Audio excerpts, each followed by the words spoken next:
The sound of the baby. Son of a not sleepy baby. She's not sleeping. Is this the face of a sleepy baby? I don't No, that is a wide awake baby. That's That baby's so awake. It is 9:15. 9:15.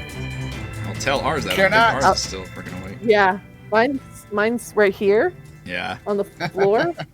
Hello, everyone. And wide awake too. Eric Watson here, freelance writer, player of games, writer of words, recorder of videos, and tabletop role-playing aficionado. Welcome to our weekly live-streamed Dungeons & Dragons 5th edition online role-playing adventures. I'm joined, as always, by my good friends Chris, playing the Noir detective, UNT Inquisitive Rogue Divination Wizard Mannix.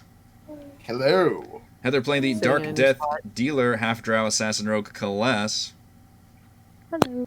Michelle, playing the Deepwater Diva, Triton Bard of Whispers, Gillian. Raymond, Are you I think you're muted. Oh, So I saw you say hi. Muted? There you go. Oh, I wasn't muted. Okay, because I did unmute myself. Oh. But I just got everything all set up, and so I anyway. know we Oh, just good. see you this week. glad you can hear me. Yay. I know I'm here. I'm at my own computer. I'm sitting in a chair. I'm good. Oh my I have God. 116 hit points. Everything is good right now. that's why she's in a good mood. Raymond playing the heedlessly brave Turtle Battle Master Fighter Rogue George Hello. and Baby, and Reese playing the middle-laced Mighty Morphin Hill Dwarf Druid of the Moon Theron.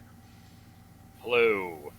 Stream our On, baby. sessions live on YouTube every Friday evening. You can watch all of our D&D live series as well as reviews and Let's Plays on my YouTube page. Read weekly session recaps at roguewatson.com. Watch my behind-the-scenes No Players Allowed live series, Crafting Annihilation, on Thursday mornings. You can follow me on Twitter at RogueWatson and join our official Discord discussion group with invite link in the description below.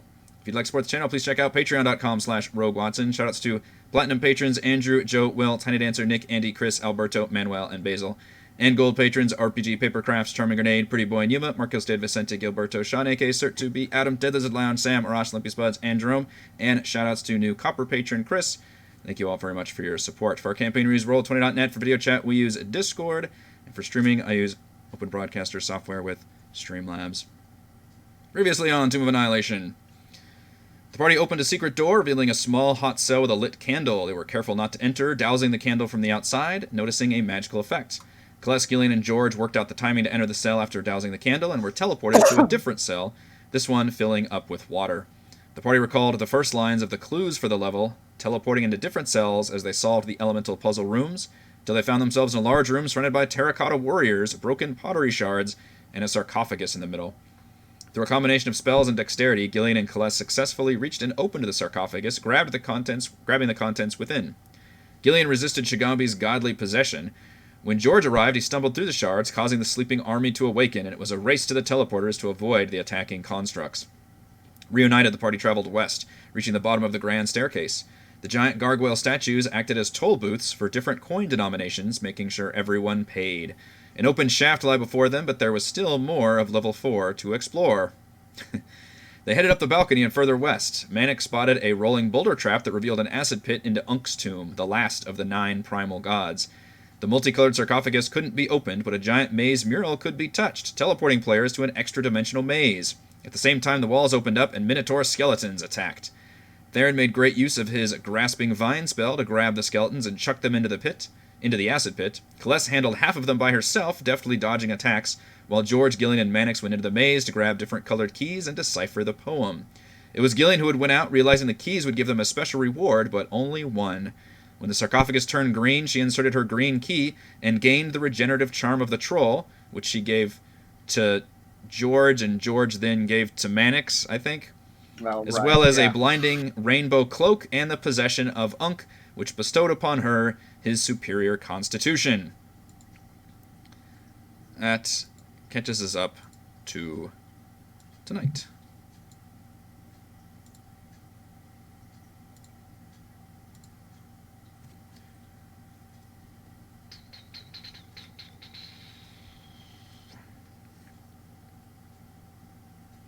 I can imagine as Mannix's arm grows back, it's like that scene in Deadpool. This little baby arm. It's a baby arm. So my my robe requires attunement, right? Is that right? Yes. So I don't actually have that until we short rest. I have allowed Or- anytime with because as part of the god possessions, you can auto attune to it, but you will need to replace it and still adhere to the Okay. 3-item limit. Okay. I have that pearl of power. Then I'll get rid of. So pale. That gave me an extra slot. So okay, I'm good then. Alrighty. The road. I feel like there's an item we never identified, either from last session or session before last. A magic horn. I don't remember what that is. Maybe there's Oh, a yeah. horn. Is that what it is? All it says in my inventory is magic horn. That was the horn from the Terracotta Warrior tomb. Oh, okay. So it was last session. It was the stuff we got out of that room. Yeah, we Got a haven't lot of actually. stuff in there. Yeah. Okay. Do we want to take a short rest in this room? Give my arm time to grow back. Takes 5 days to grow back. That's Oh okay. no. You do have a small baby arm now. It's super weird. That I can go is for a canon. short rest. Yeah. And what was the rule about getting Go past on. this acid pit? Is it just a jump? Mm-hmm. I mean, if you have at least a 10 strength score, then you can just jump it because it's 10 Okay. feet. So most of you should be able to jump up without any difficulty. Don't you have like little satyr legs now? So it wouldn't be a problem, or is it just Right, a you got- horn? You got the How- goat claw. How goat-like am I at this point? It's the ratio is beginning to shift.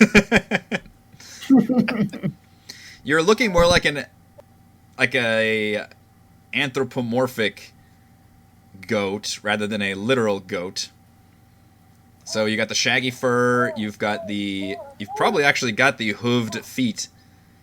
And then you've got some Good. horns coming out of the head. Yeah, good. It's all good.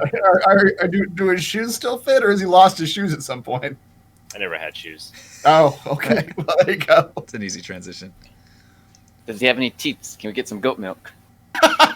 Does he have any teats? Do I transition to female goat? I mean, while you're transitioning, Can you you have the milk choice to me? make. Oh, it's uncomfortable imagery. I'm a goat man. Can you milk me? Robert De Niro go. That's right. Remember, Rochelle, we willingly do this every week. And I listen know. to them. It's- Yeah, every time, if I do that and someone milks me, I was like, yeah. okay. Yeah. Oh, I'm gonna roll some hit die. Julian starts playing loudly, just drowning out all conversation. Drown out the uncomfortable parts. Like all groups Bring your do. bardic. Why did that? we get your song of rest too. Yeah, it's an extra 1d8. Unfortunately, I George need some never hit got a points. long rest to get his hit dice back. Oh, that does suck. I You were a guess I could use my statue. second wind.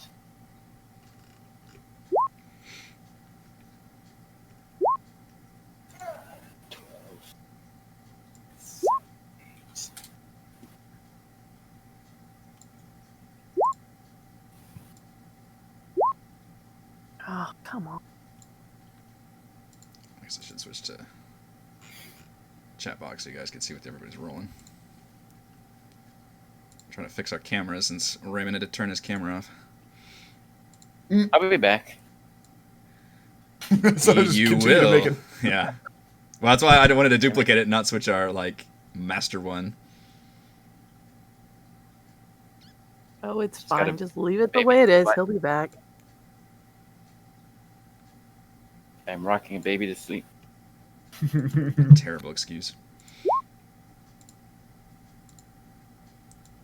This is how I dance on the dance floor. Just sway back and forth. I can't see.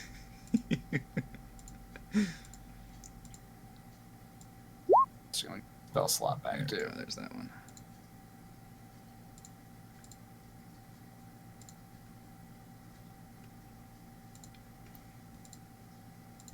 actual short rest from this party. Holy crap. I feel like we've taken 2 short rests a day in general, right? We just extend our days out really long. And then I would like to try to identify this magic horn. Yeah, you can do this part of the short rest. And you're in an interesting position where you actually resisted the possession. So if you wanted to attune to this item, you could. Everybody else, however, would be forced to make that save against the possession. No, I'm good. No touchy. Almost got it fixed up. Okay. There we go. It's a temporary fix. Okay. The horn, which you got from Shigambi's tomb, is a Horn of the Warrior. It requires attunement, like all of the godly magical weapons. As an action, you make a performance check when you blow this horn. The horn summons a number of terracotta warriors depending on your roll. Depending on the performance with which you blow the horn. You roll initiative for them. They obey verbal commands. I basically copy and pasted the stuff from Conjure Animals. And it is once per day. They last up to an hour. That's so cool. I have Summon a little army. too many Throw in the things to trash. tune to. Anyone want this magic horn? See how good my performance is. Yeah, I don't performances. But also, No if thanks. any of the rest of us touch this horn, we're gonna have to resist getting possessed, right? Yeah. Yes. Mm-hmm. I don't want to lose my Guys will fight. Yeah. Heads. my papa strength is the only thing keeping me alive. Papa's strength. Just the ghostly just massaging. Yeah, You got it, great chief. son. Yeah. Once your papa goes away, you're just gonna like wither away. I'm gonna watch my arm just go. Is he in the amulet? Papa Zoro's in the amulet? He's the amulet is the item that was tied to him. So yeah, it's once I lose the possession, I don't think I'll be able to attune to that item anymore. And no one's found out what happens if you try to get attuned to 2 gods, huh? Somebody has. It would happen I to think I have. Mannix, yeah. Yeah, it kicks one out. You dropped one as soon as you took one. It At least I kicked thought the it other was one out. intentional. No, it kicked the other one out. Yeah. Yeah. Okay. He chose to. Well, you Let it happen. you can still follow the rules where you can choose to make the save, and if you make the save, then the new one can't possess you. So that's one way you could keep the one you've got. But what But if we're really good at juggling and we just juggle the items constantly? I never touch it. It's a 5-second rule for attunement.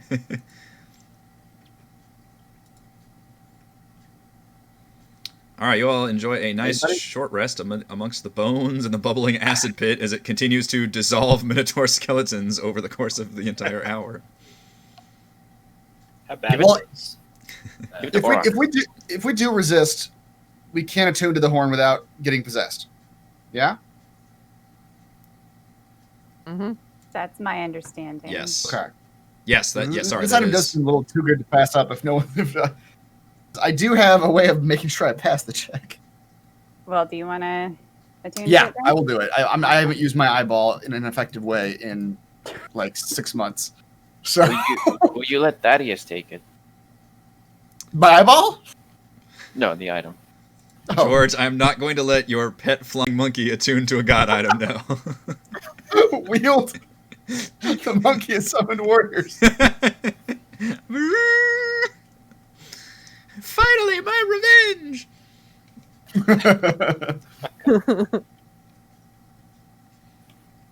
All right, yeah. I will take The this. frog summoned an army against us. That's right. Oh God, he was never on our side. I will take the horn, and I will. Okay, you want to give me a charisma save, or do you got a portent die up your sleeve? Do we And remember? do you know what the save on number these? is? I think it's like 15. Okay, if it's 16 or less, I'm all right. That seems like a high number. I will use the 15 Portent die when Mike and I have a +1 to charisma saving throws, so that's a 16 total. Annex is an old hat at resisting gods now. Seen it happen so many times. So what's your total save when you touch this horn? 16. All right, you touch the horn, and with your power of Portent die, you see that jaguar with the snakes begin to embrace you, but then all of a sudden it is rebuffed, and you stand strong, and you see it recede Not today, back Jaguar. into the horn. Yeah. So you are allowed to handle that horn. That was always a... I will deattune my remote seeing eyeball. Put it in my pocket. Maybe somebody will have a use for an eyeball at some time. Whatever god that eyeball's attached to is really sad now. That was Used to like be attached to a witch. yeah, that was the one that Valindra Shadow Mantle gave you, I believe. She's really sad. She's pretty, Yeah, she's pretty, she's she's been pretty watching bummed the about entire it. time. Yeah, while you sleep, just all the time. All right, short rest, relatively uneventful, other than the identifying of magic items. What is your performance skill? Just FYI, or It's not great. yeah. Performance is +1. All right. Yep.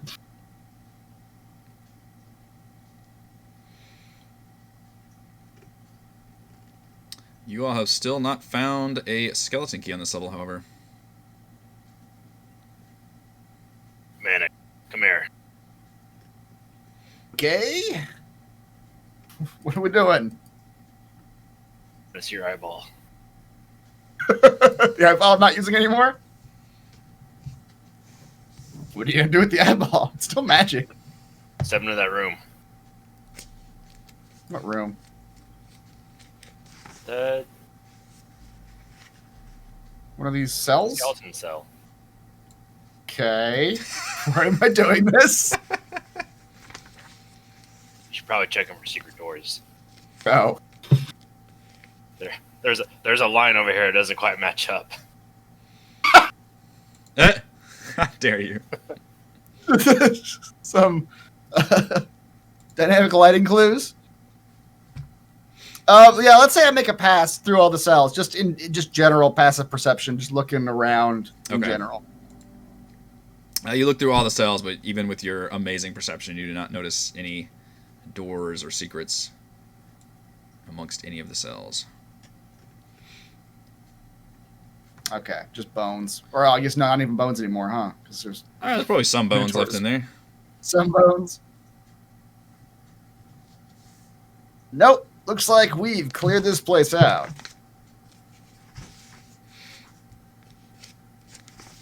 Still waiting in the hallway. Yeah, you guys can All right. cross the Only- acid pit without any other checks. Yeah. Hop. The one place Hop we haven't on. been yet.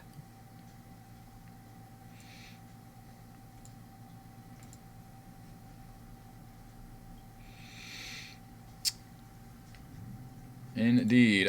Before you, and this is the door that you can recall, the Tomb Guardian opened up that you had spied on with the scrying pool. A large stone door looms at the end of the hallway, bearing no handles or hinges. Jutting from the wall on either side of the door are two matching bronze sculptures of serpents with fangs bared. Above the door, the following message is inscribed in common: warm like flame, cold for the cruel, still for the dead, gruel for the ghoul.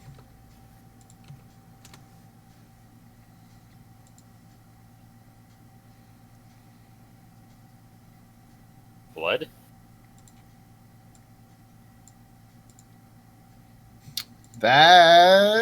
Yeah. Orvix takes a nervous step backwards. Flame heart. Orvix, come here. Yeah, I mean, Who else we got? Come here, Orvix. He looks nervous. Like, oh, I've already Hold your hand given. out. I've already given much.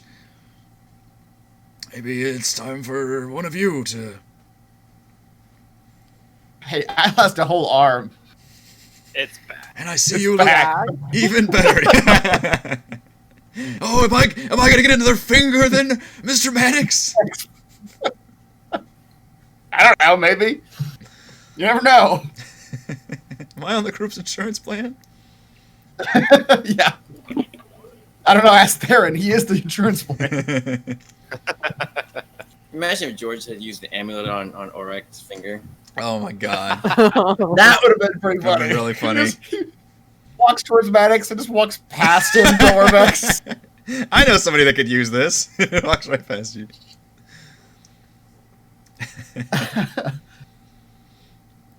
Do any of us have open wounds we can sort of squeeze out a little bit of I mean, In fact, you all just short rested, so you're feeling mighty fine. right. man. I mean, I could just like strong arm him and just cut another finger off. It's not a big All deal. right. This is starting to feel a whole lot like torture. Theron's your moral I center. don't know where He's my laughing line at was. What? No. I've wanted to kill this dude for months. Oh, I thought that was a resigned. All right. Like, all right. That was it. We gotta talk about this, all right? Yeah. That was a slow down, everybody. Summoned animals bleed? Another Fae. What about a stone frog? If we were to hack him to Cut their pieces. palm or something. I mean, okay, fine. Does any of this not involve the torture of animals or people? Or old man. Not with this group. Yeah. That would do it. I'm afraid of blood now. Are there's two receptacles? There are two Blood receptacles. receptacles. There are two, There are two as I track recall, ones. bronze sculptures of serpents with snakes with fangs bared. Are there Right. two blood holes here? These the blood holes. So the receptacles you speak of. Cut both hands and just grab on. Somewhere Serac is weeping over the description of his Just glorious. blood Receptacles. You spent a lot of money on these statues. You have them imported. It's a lot of work. Mm-hmm. If you do it, don't worry. I'll heal you Uh-huh. for I'm free. right. Is that insurance plan free? So it'll cost me later. I'm willing to cut my palm, ritual style if somebody else will do the other receptacle. I'm not cutting both my palms. Well, see if like a prick a finger will do it. Or prick your finger and go. That's one drop of blood on each. You don't know how much you need. I mean, I guess I could try to, just drop the blood. Or just, start big. Start with the throat. Just lean over it. All right, receptacle, you ready? I am sure we will find a robe that will solve that will heal you. No problem. All right. No worries. We always do. Throat slitting healing. There'll be another Amulets. magic maze somewhere. Just around the corner. What are the odds?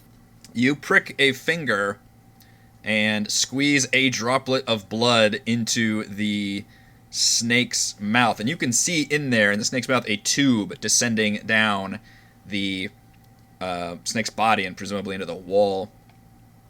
And as you do that, you can hear the sounds of growling and slathering and slurping and moaning. But nothing else happens. See, Orvix didn't have to lose a finger. Well, we don't know. It hasn't actually worked yet. He still might. So there's something down there that we're actually feeding with this blood. And we got to feed it till it's ready to open this door for us. Orvix. What a weird password. So I open my door at home. You feed a thing into. All right, I'm good. You can go in now. Not coming to my house anymore. And like the poem thing didn't have anything to do other than blood, right? I mean, just the answer being blood seemed to be the point. Ugh, I'm gonna have to pick up the- Yeah, I'll do a little bit more. I'll do full palm. You know, like I'm a teenager from the '80s making a blood pact with my buddies. Roll, Referencing a movie. I don't know what movie I'm referencing. roll me a 1d4 as you deal damage to yourself, slicing across your Wasn't palm. that like the craft or something?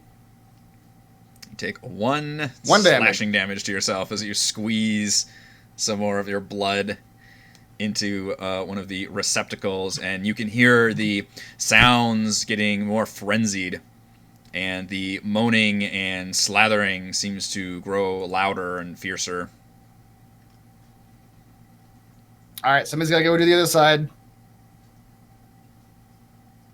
Who wants to take a cut? I'll do it. No, hell no. Rochelle's got 116 hit points. Hell no. Elaine doesn't strike me as the type to cut herself for the team, though. Gillian's not that type.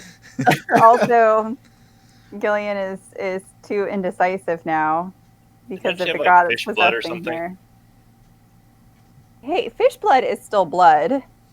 It's got extra iron in it. Maybe Hopefully. It's like blue and cold and alien. They're secretly But, racist too. No, that's Reese. Oh. George is gonna walk by Orvex Uh-huh. and with a sharp claw scrape at him. Just Just straight- immediately just. if you wanna grab him, he's not gonna be able to resist you too much. Grab him. Why would I grab him? I mean, if you're just gonna slight you, so you just want to make him like bleed. Yep. And then maybe some blood gets on my claw, and I'll just drip it in there. Okay. You scrape him, cutting him a little bit, and he gives off and he just kind of like leans back against the wall and looks at you frightened, and you walk over and like put it. Oh, go ahead. Sorry.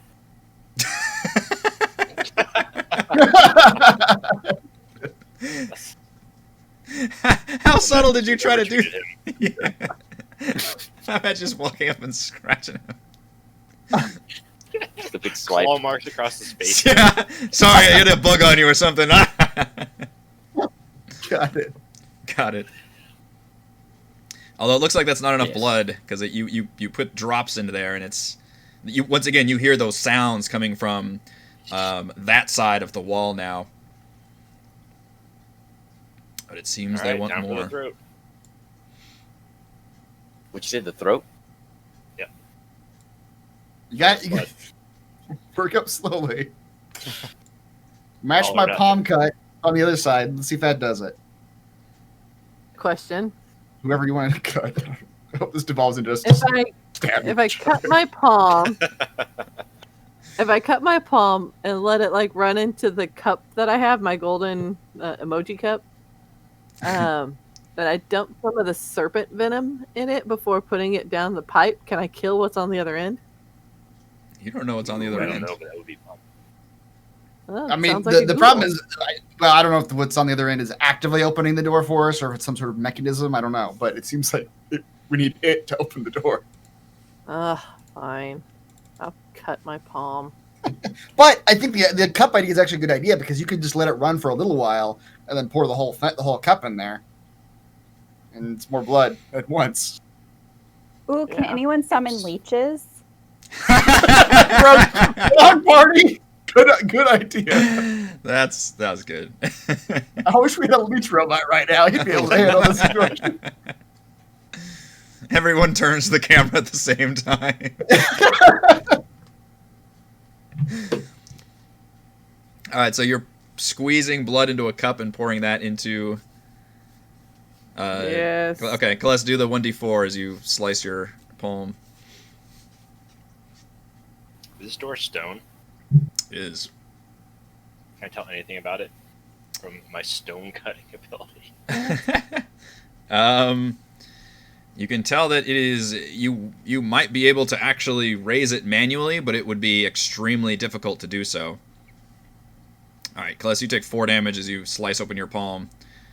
However, temporary hit points. yeah, that amount of blood with your and Manix's palms or cups, whatever you're doing, up against the receptacles, the sounds of this feast starts to increase, and you hear this just moaning. It sounds like a lot of things. But then the door begins to open. You hear chains beginning to be pulled, and the door actually opens before you. We've seen this mechanism before. Similar, Positive. yeah, with the zombies attached to the... Yes. Yeah. There were zombies attached to a chain, and they would pull a door open. Yeah, okay. Yep. Maybe Sarah Which got a means discount. we need to find some way to prop this door open so it doesn't close again.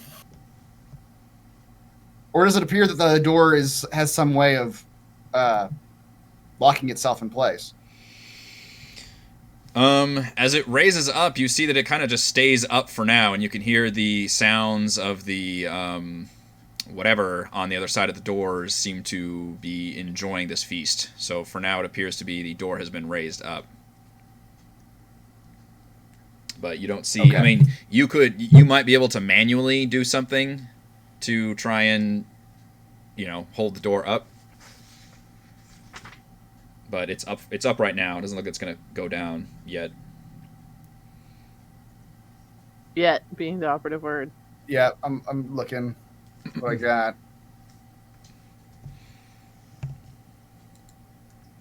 You know what? If we actually get locked in here, I've got just the thing for this. God, how thick is this door? That's a good question. What do you want to do? I've got 2 things I can do. One of them doesn't give a width, but I've got an iron door that magically attaches to a surface and just becomes a door. Mm. There's no limits on that one. I also have 2 windows that I can place on a vertical surface up to 2 feet deep. Okay, it's definitely not that deep. Okay, so I can get us out of here. If we get shut in, I'll create a magic window and we'll just climb out. Okay. All right. The Seems door. like you could have done that on the way in. Yeah. That's- Don't. As he wraps his bloody hand up. Yeah. I didn't think of that earlier. Obviously. Look, Papazoto's not giving him increased intelligence, all right? That's right. All right, the door opens up, and you see a vaulted chamber featuring a 10-foot deep sunken floor surrounded by ledges without railings. Alcoves along the ledges hold painted wooden statues of horned-headed humanoid warriors, each wearing a grass skirt and clutching a spear. A gruesome throne lashed together of bone and strips of skin stands atop the west ledge. A fearsome horned skull surmounts the throne, and small skulls are piled around it. The seat of the throne appears to be made of stretched skin and has a metal scepter resting on it. That's kind of cool. Shuffling Necromancer. on the western ledge of the room are 3 gaunt humanoid figures in dusty robes draped in cobwebs, their eyes and mouths stitched shut. They're armed with brushes and clay pots of pigment and appear to be painting the walls with grim, poorly rendered illustrations. And next to one of them, you can see one of those tiny skeleton keys looking at one of these paintings with some interest.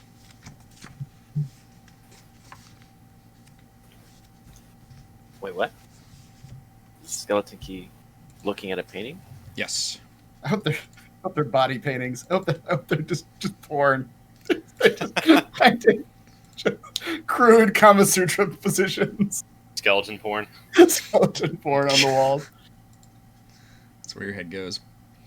If you go over there, you can certainly inspect what they're doing. And then Yeah, but they might eat you. from the northwesternmost alcove behind a statue, you can see light bright light spilling out from there. Wow. So right in front of us, the ledge drops down 10 feet? Yes, this sunken area is 10 feet down. Okay. And as you look down into it, you see the pit seems to be very dark and dirty and is littered with bones. Great. We must have a clue about this room, yeah? Still confused. Where's the key?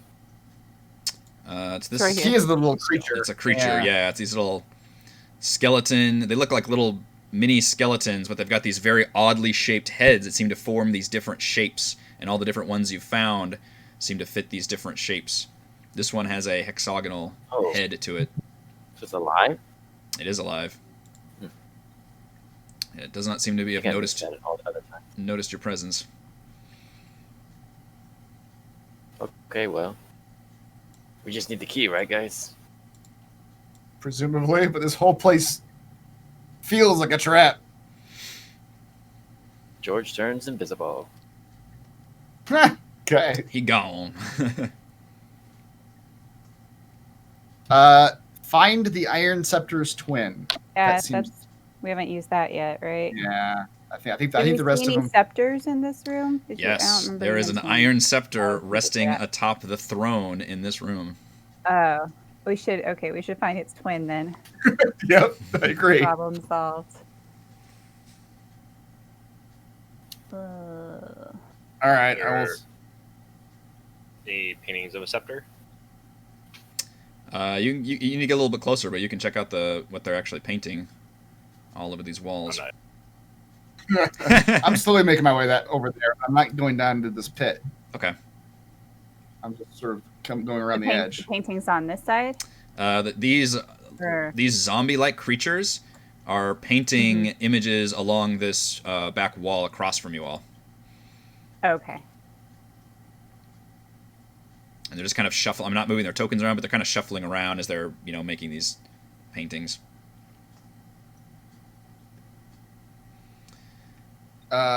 From here, do I see any magic going on with the throne or the paintings or the statues near me? I suppose. The throne does seem to emanate a powerful magic about it, but you can't seem to. It doesn't seem to register as any magical school that you can tell. But it just seems to emanate with power. Pure power. Pure power. Statue thingies on the side aren't a problem for us, right? They're not going to come to You life. do detect magic to the north of you, however, right here, and you can see light spilling in through what looks like a secret door that's been left slightly ajar. Wow. That's convenient. It's too convenient. Okay. What magic do I see to the north? How does detect? Give me detect magic's thing again. Does it require actual line of sight? I believe it does, but let me roll it. Well, I think you can see it as you walk by. Visible creature or object Yeah. in the area that bears magic. As you passed by, you could just see through that room, and you could see a yellow golden orb hanging from a chain from the ceiling, and you see that was registering as evocation magic. Okay.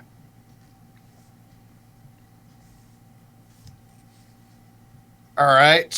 From here, Let's you take a can look at these paintings. Yeah, you can see the paintings.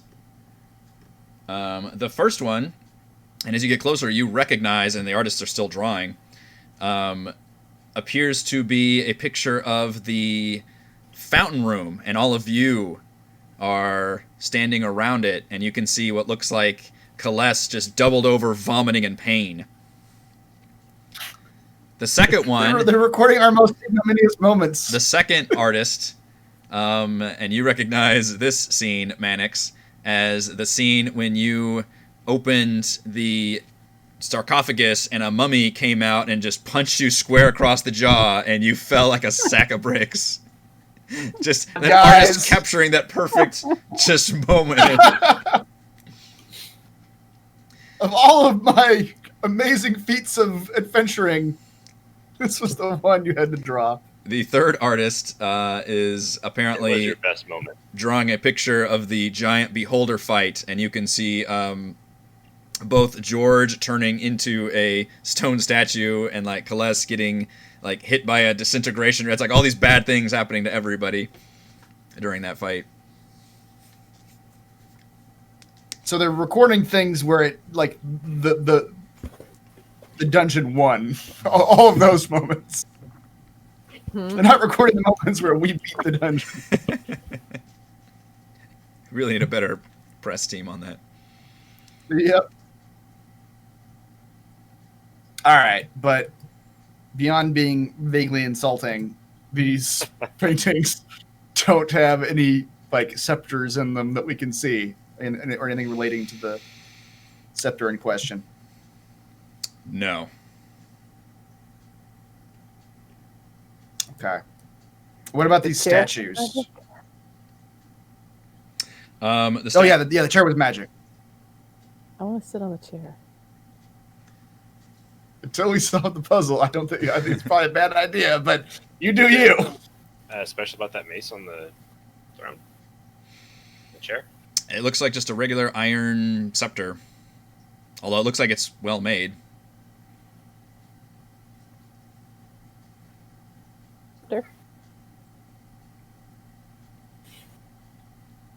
Do the statues have well-made iron scepters? Nope, and they appear to be actual statues. Obviously, you all can recognize minotaurs as the statues.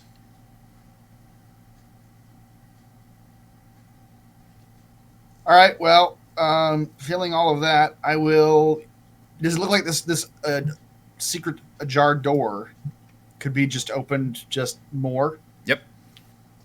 Okay. It looks I like will use my it's mage hand. one of those normal doors that just it wasn't shut all the way for some reason. Okay. I'll use my mage hand to slide that secret door open from here. Wait. First, do you want to ask the zombies where they went to art school? I do. Do they tell me? We don't seem to register your presence. Some must be fancy. Very elitist. Maybe Yeah. Yeah. Maybe the better of us. You open the door, Mannix, and you can see the walls of this room adorned with tile mosaics of a jungle city intermingled with frescoes of flowering plants, birds, insects, and humans wearing gold skirts and carrying spears and ornate jugs. The ceiling is painted to look like a clear blue sky. A small, jeweled cockroach rests atop a sarcophagus of black basalt in the middle of the room. A 2-foot diameter orb hanging from a chain above the sarcophagus is made of hammered gold to resemble a smiling sun. Cockroach and a sun. What could that mean?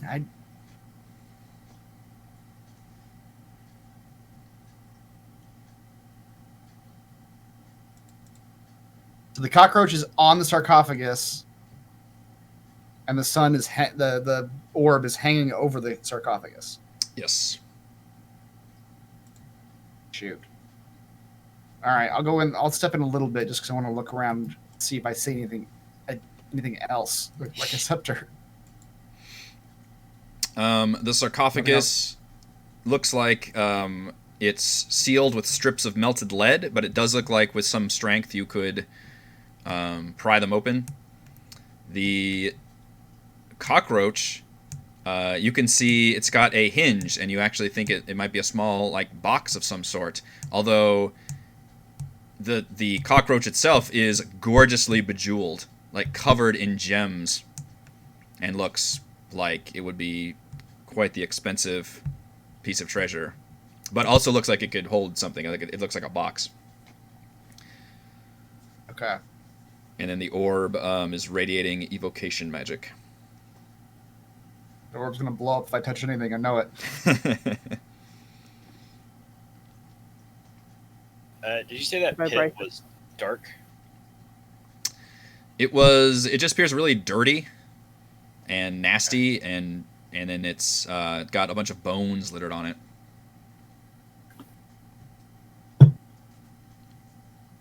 No. Doesn't look like there might be any weapons or scepters in the pit. You can search it.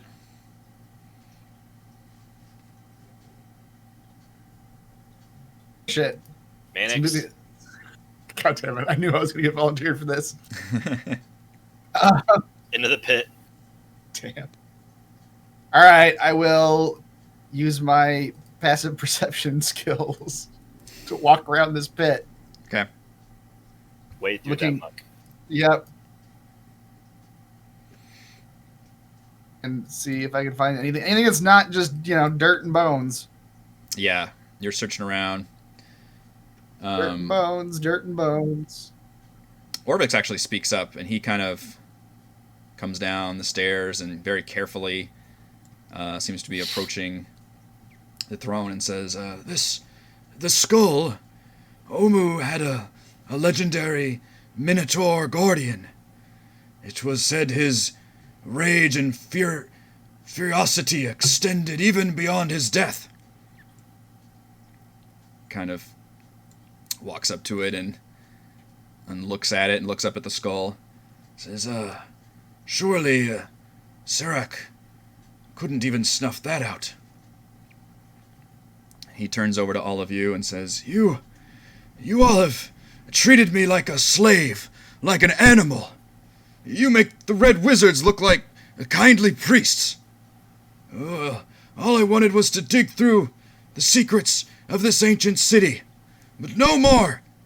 And he climbs up and just kind of kicks the scepter away, and it falls down to the ground, and he sits on the throne.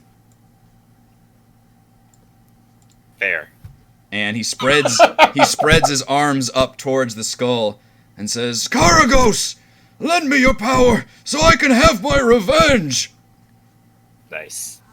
I Hold on. told y'all should have let me kill this I fucker. should have let you kill him. Oh, You should have let me kill him. the reason why we're in this situation is because of the way we treated him. So That's the two end Do not results. treat him like an animal, okay? I mostly forgot that he was there.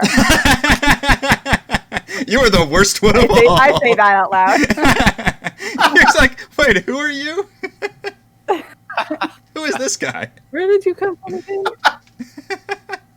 As Orvex is climbing up on there, we all five just start squabbling about like how we fucked this up. This was your fault. Nothing seems to happen. Orvex, get down from You there, feel man. dumb now, don't you? You're a moron. I am slowly walking towards him. And I have got my sword out. At this point, Mannix is kind of like, this guy's a fucking insane person. He's kind of gonna continue looking for the scepter. Yep. I'm gonna go past the little zombie dude. Just gonna skirt around him. He's not even gonna know I'm there. I'm gonna stealth behind him. Doesn't seem to care, yeah. Yep. I'm just gonna get closer to Orvix. And just look at him and tell him, get down. He seems to ignore you and says, Karagos! Please, I beseech you! Dude, I it's will embarrassing. tell Come on. One more time. And then I'm taking your head off. grab the mace, man. The scepter, yeah, in the pit now? Now that he's like, Yeah, kicked he it just seemed down to kick off it to the chair? ground, just like clink, clink, clink, and just kind of fell down right into the pit. All right, I'll take it just to have it. Okay. Why It not? appears to be a pretty nice I'm iron gonna scepter. go walk towards the cockroach room. that sounds like the better room at this Maybe point. nothing here.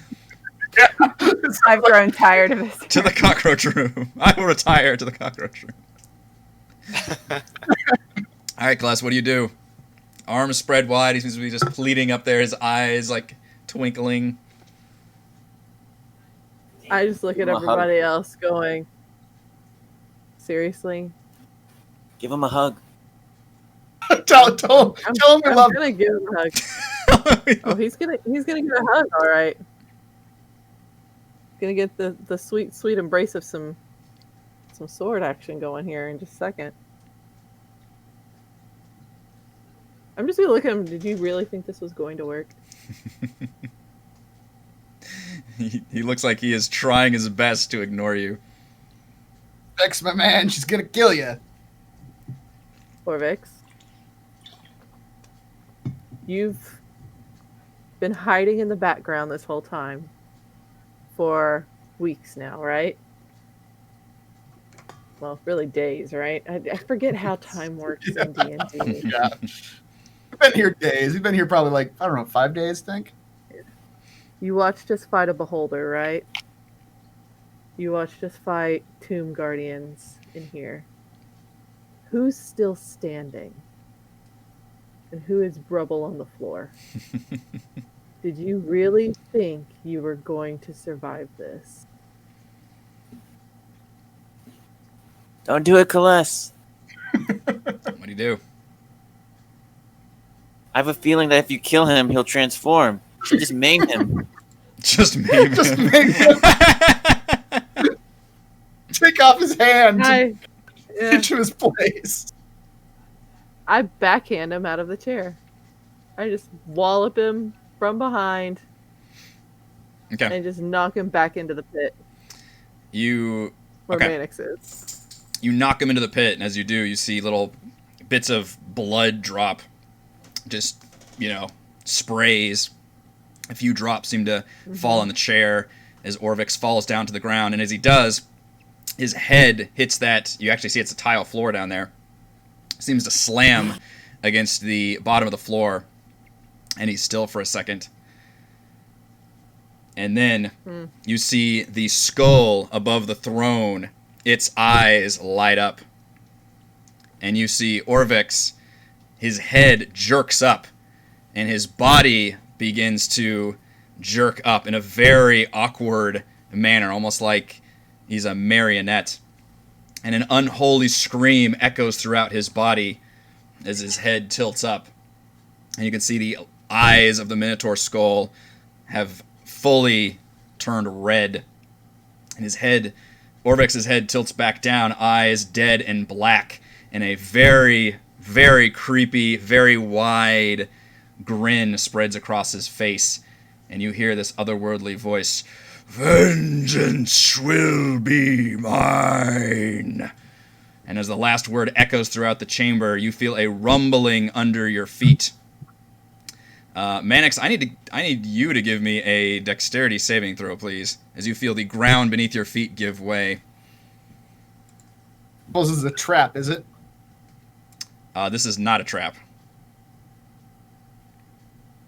This is a I Minotaur. like how running Mannix has in. front row seats to this whole scene. Wish I didn't. Yeah. No, I just wish I'd not been here. Dexterity saving throw. I do not have advantage, but I still got a 21. Okay. That is good enough to retain your feeding, but you are forced to scramble out of the way as the entire floor bursts open beneath you. And you see a large reptilian creature emerge with rotting flesh and patchy skin. Whoops, I just deleted the token. Crap.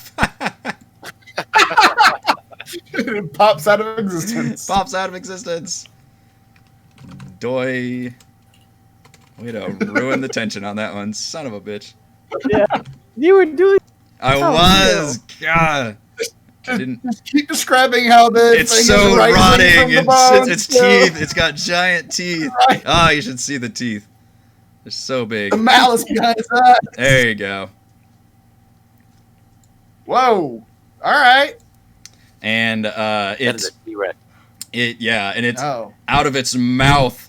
It actually just vomits a zombie that seems to a humanoid corpse, undead, that lands right next to Mannix.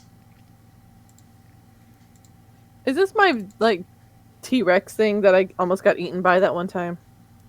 That is true. You actually have faced one of these before. It's You T-Rex. are all very surprised by this element that has sprung out of the floor, so it's going to go ahead and get a surprise during this first round, which I'm going to get that off before doing initiative. Let's do Didn't a... I take a feat that says I can't be surprised? I took the alert feat. Oh, you know what? That's true. Okay, let's go ahead and roll initiative then. Yeah, that's true.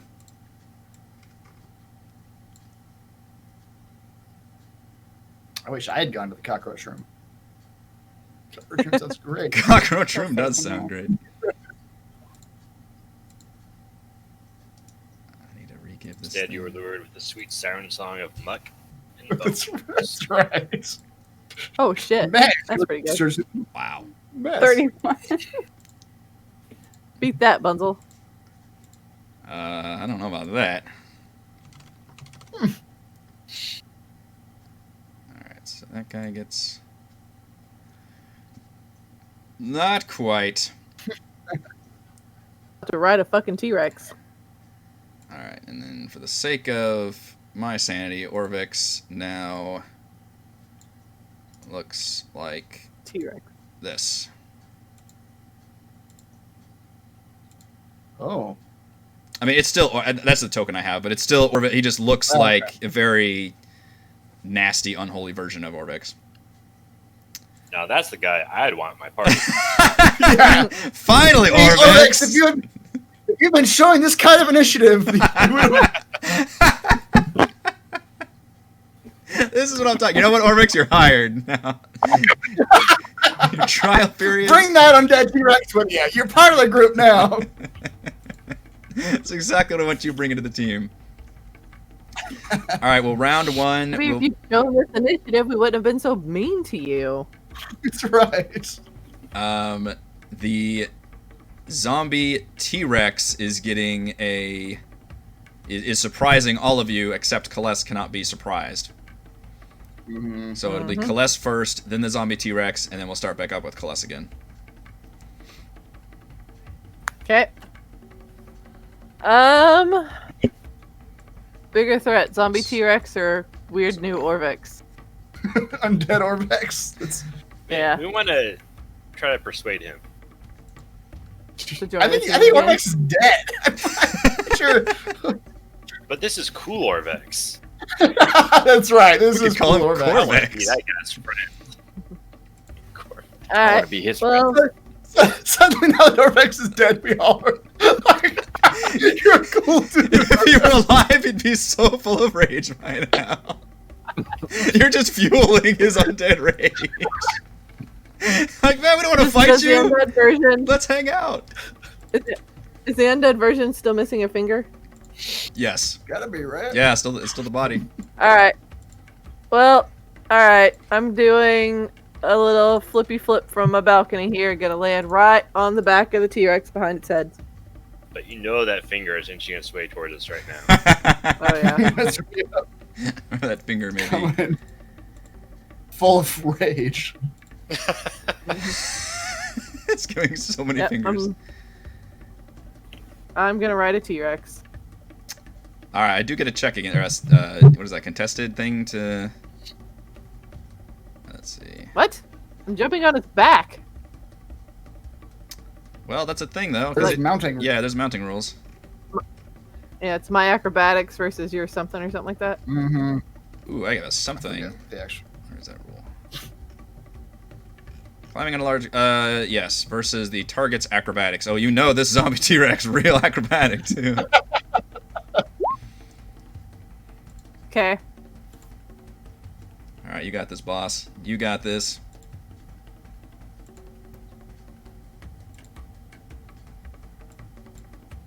Why am I even doing this? I can't hit that number.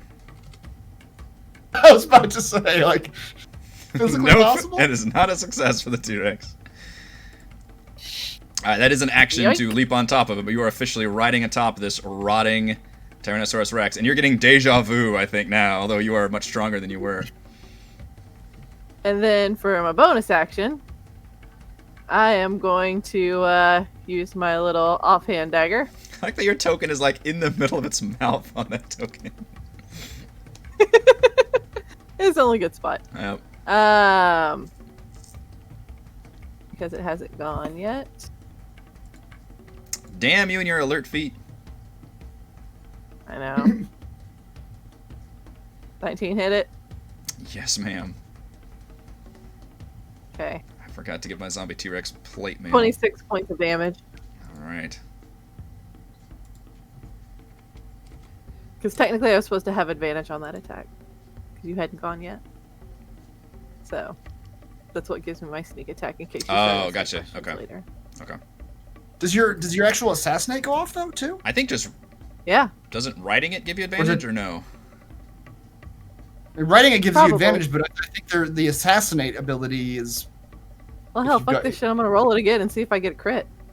True. Well, I thought that's what. Well, thought I think that's what it gives assassinate you did. It was it's auto crit. That's if you surprise them. I only did. Oh, if you Yeah. surprise them, I see. Yeah. Okay, gotcha. Yeah, if I surprise it, I get an auto crit. One day we're gonna But the remember how. assassinate gives me advantage. No, comes up Yeah. once I am every gonna- like 6 weeks. It's not. or every other week, I think. But yeah. Alright, that's not an actual crit, so. Alright. I'll still keep my 26 points of damage. All right, you plunge your blade into its back, and it just has this really nasty texture to it too. It's just rotting flesh strips coming out. Mm-hmm. All right, so we're still on surprise I'm round, good. but you see, all of you are shocked by seeing this, but before you can react, you see Celeste just jump on its back and start knifing it right on top of it. I'm like Drax in Guardians of the Galaxy 2. Ah! Yeah. Just stabbing. The T-Rex will try to bite at Mannix. Hmm?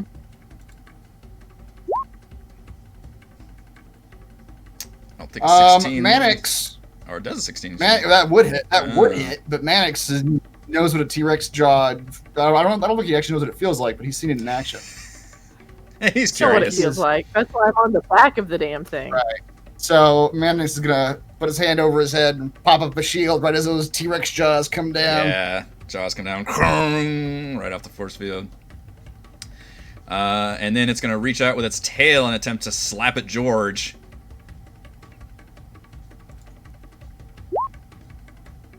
"19, Mr. George."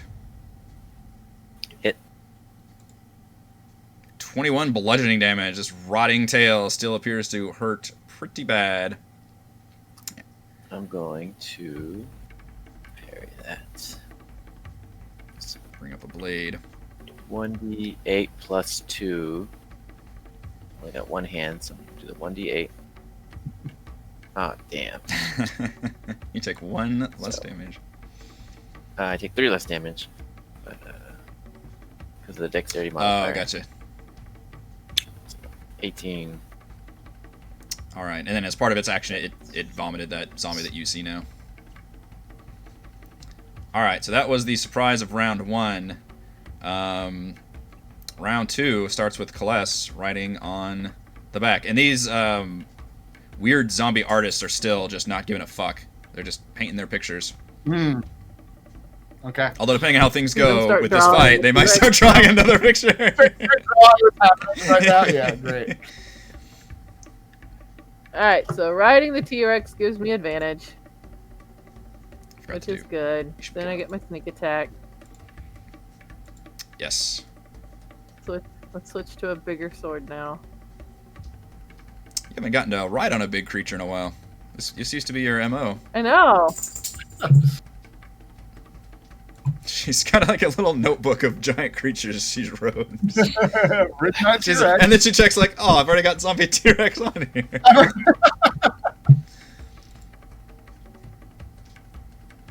So 27? 27, Jeez. followed by crit on that one. Oh no. Well, okay. At least you already That's did not the sneak gonna happen. attack. Yeah, That's good. Use that crit on that plus 6 more. on that dagger. Yeah. Thank goodness. Oh my goodness. Yeah. So much damage. All right, once again tearing into this T-Rex. Obviously it looks like it is quite beefy. Mr. George? 2 questions. Yes, sir. How high am I from the ground? You Where the are T-Rex is?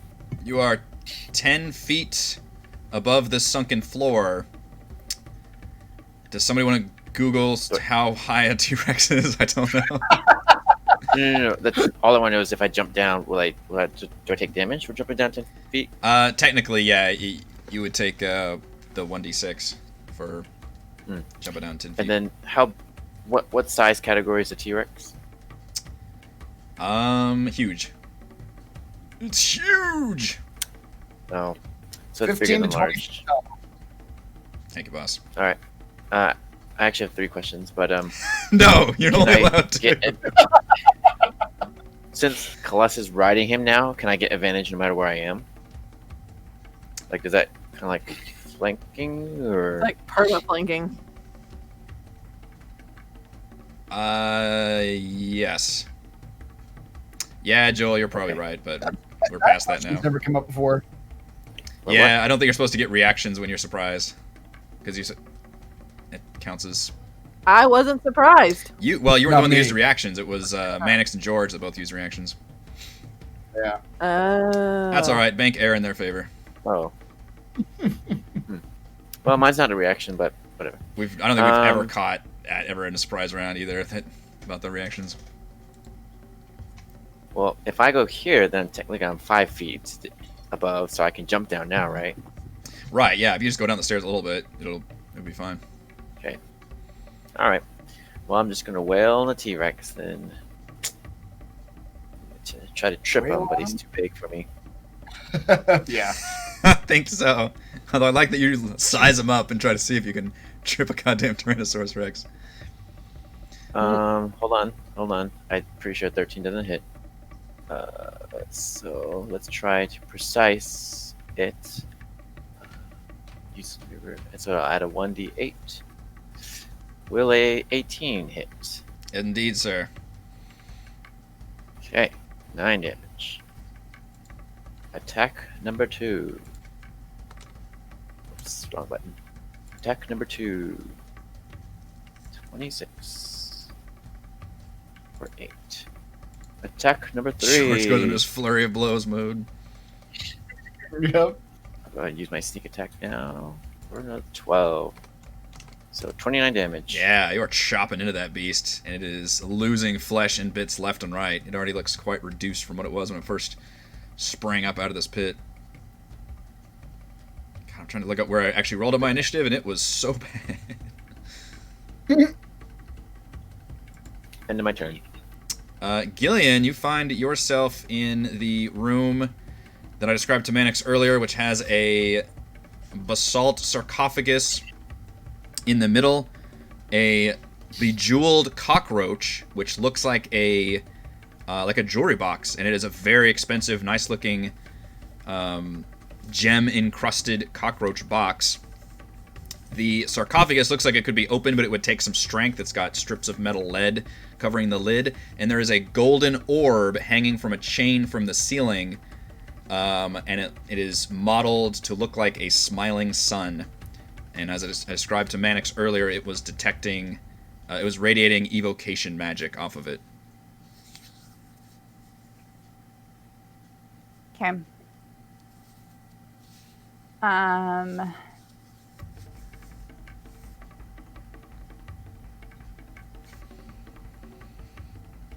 Well, I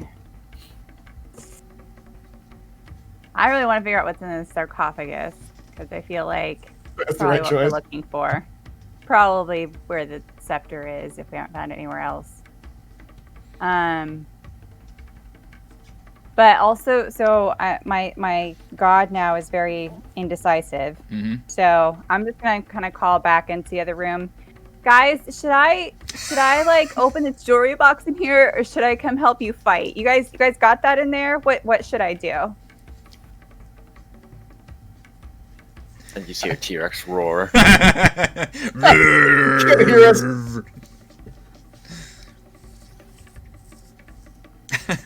turns your character like Two-Face or like flipping a coin. Yeah. So sarcophagus does look pretty inviting. Yeah, you know what? That's what I'm gonna do. I'm gonna Yeah, I'm flip a trying to make coin. you do a trap. What? Would you like to trigger? Would you like to trigger this other room while this other room is currently exploding? All right. I'm gonna flip a coin. 1 was sarcophagus, 2 was battle. So I'm just gonna go. It's just Okay. Two-Face now. And I will. I'm going to try to shoot the T-Rex with my crossbow. And Go okay, I have my poison bolts. I'm gonna use a poison bolt. I forgot. I don't have it in here. I think. Gillian, Wait, I you do. are pretty I do. sure I just from- always forget it. You're pretty sure from all the adventures that you've had that this is an undead dinosaur and they don't give a shit about poison. Oh, it's undead. That's right. Yeah. Okay. I forgot it was a skeleton T-Rex. Okay. Well then we're just Zombie doing T-Rex. a regular. It has some flesh, So, That's the only distinction. I guess. hold on. And what else do It's I have? very important to the zombie community. 2+ bonus to damage rolls on ranged attacks made with ranged weapons. So it's 8 damage because of my bracers of archery. Nice.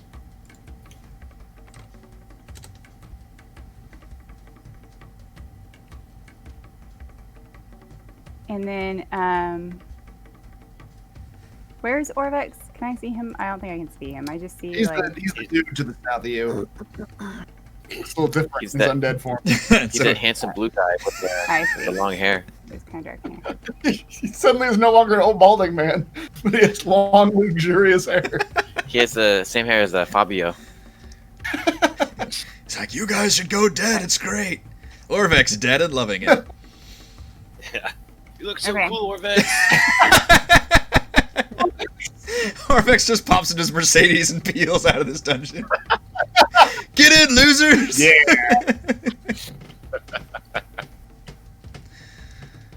We're gonna go summon some more zombie dinosaurs. Gillian And jumping spike down to the it, pit. Orvex. Yeah.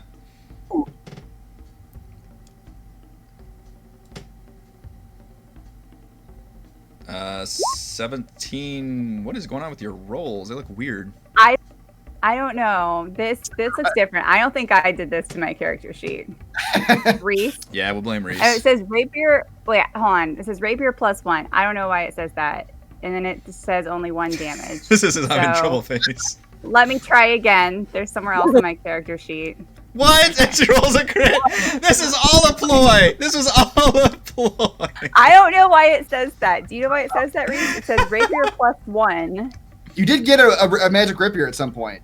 That Hmm. gave you plus Oh, attack. So that Yeah. I think that rapier roll in the I don't beginning, think I knew that. the damage isn't working on it though. Yeah, it's not. Yeah. Yeah, so that roll is correct. It's just the damage output is Rolling Yeah. 0 + 1. All right. Well, I will give you the crit because that was too funny. And I'll add 1 to it because you were supposed to get a +1 on it. Produce flame. Reese, is that supposed to be mine or is that yours? Did you accidentally put that in my character sheet? The what? It's Bruce a Wayne? produce flame cantrip. Yes. Is that mine? No, it's yours. I must accidentally put it in your character Okay. sheet. It's a Man, it's melt. wild. Yeah. On your character sheet, He's I having to can roll. see everything.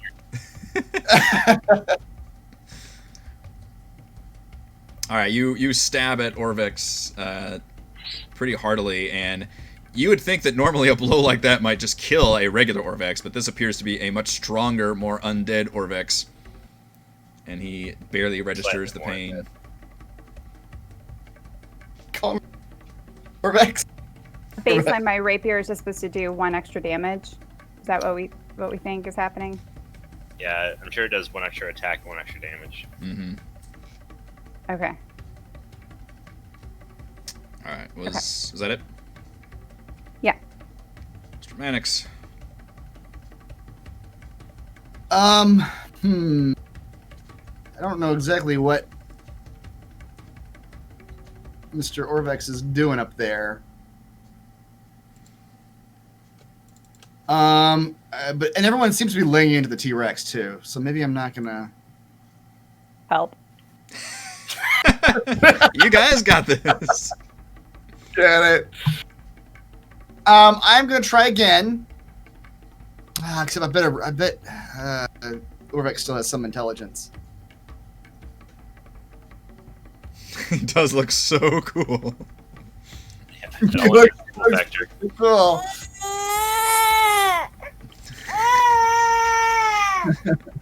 Orvex screams and baby. Right. He looks cool, but he sounds like Alright. a screaming baby. Well, I'm gonna take my chances on the revenant, or that's what it says in the thing. Orvex is a revenant now, apparently. Oh, I did do that. Thank you, Cheesy. I am going to attempt to cast. It's probably not gonna work again, but I'm gonna attempt to cast Enemies Abound on Cool Orvex. Oh, cool, Orvex. Cool Orvex. As he's casting, he's gonna say, "Cool Orvex, we're your friends now, right? Everyone else is your enemy." That is a. Can Mannix ever get the spell off successfully? DC 16 Intelligence saving throw.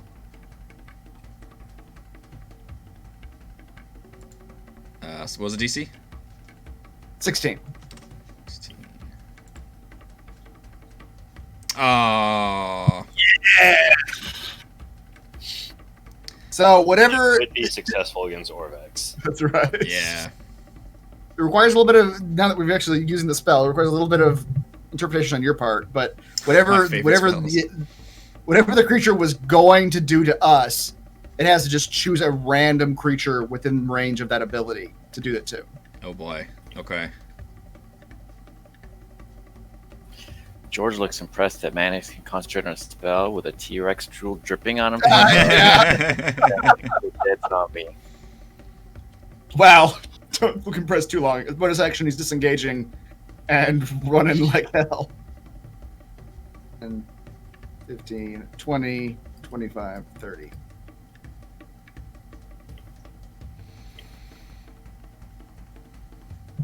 All right. Yeah. The zombie that was thrown back up will chase after you, Mannix. Oh no.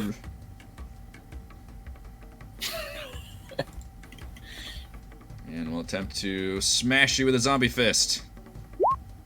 Very ineffectively. Trips up the stairs. Yep. Ishmakal will run up here and help you deal with the zombie, though. Good. Can't, like, turn into an undead creature and convince them to leave us alone, can you, Ishmakal? I don't do undead, darling. I can turn into a Alright, you're Yuan zero for if two that right now, makes you Ishmakal. feel better. your usefulness is... I can do this, though. Alright. They actually, like, reach out and do, like, this cool, like, little punch-kick combo. Martial arts. Deal a bit of damage to the zombie. Mr. Theron.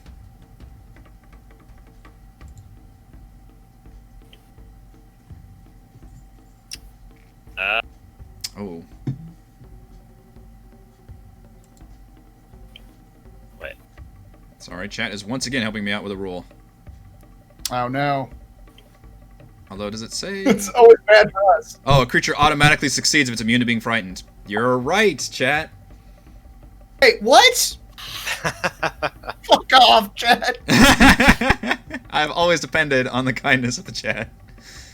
It does say a creature automatically succeeds if it's immune to being frightened. So as you cast that spell, you see... He is immune to being frightened. Yeah, you see Orvex just stare, the Orvex Revenant just stare back at you in the depths of its Bummer. vision. Enemies yeah. abound, you will work one day, but not today. We'll never let it happen. There's always going to be something. Chat will always. And I be would have there gotten away to for it, happen. if not for you meddling chat. That's right. So much advantage I'd be taking of. I think undead were immune to fear, though. Maybe it's just that creature, I don't know. But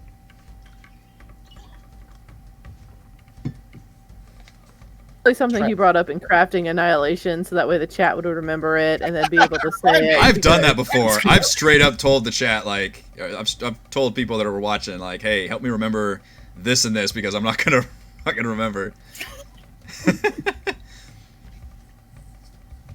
All right, Theron. All right, I'm gonna produce flame because I'm scared to go in there. 15 on T-Rex. Is that because Gillian reminded you that you had that spell? Oh yeah, I can produce a flame. Yes, 15 Yeah. will hit a zombie T-Rex. For 7 damage. All right.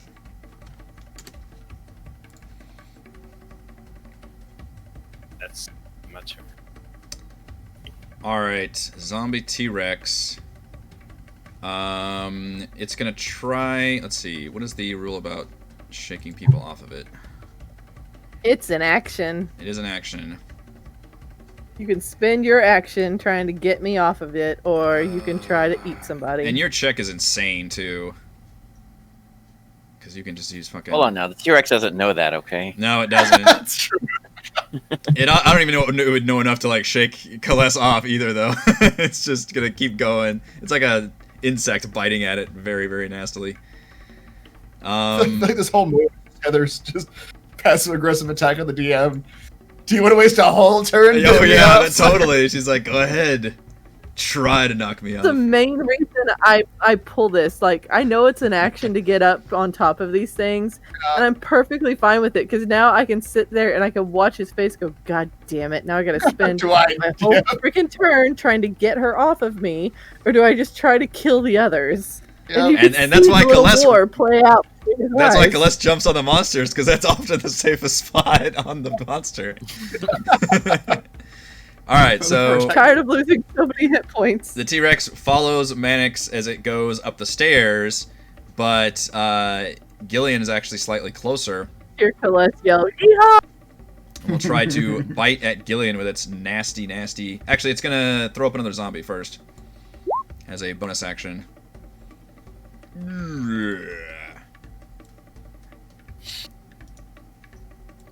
And then it will try to bite at Gillian, just in case I can get Gillian in my jaws. With a 26. Oh, no. Gillian, 29 piercing damage, and you find yourself being clenched inside the very toothy, very disgusting jaws. There's like other bodies wriggling in there, like limbs and body parts. The good news is it can't disgorge any zombies while it's biting you. You're blocking the airways. The luck of the path. And then it will tail attack at George.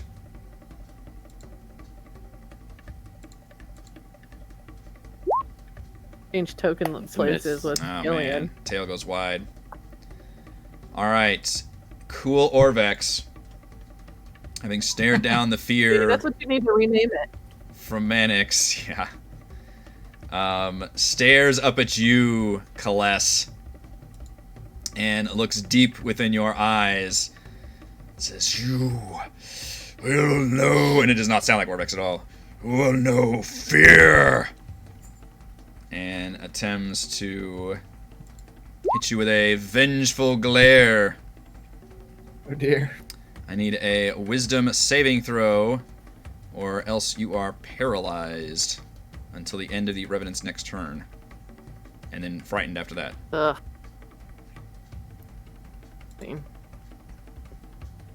I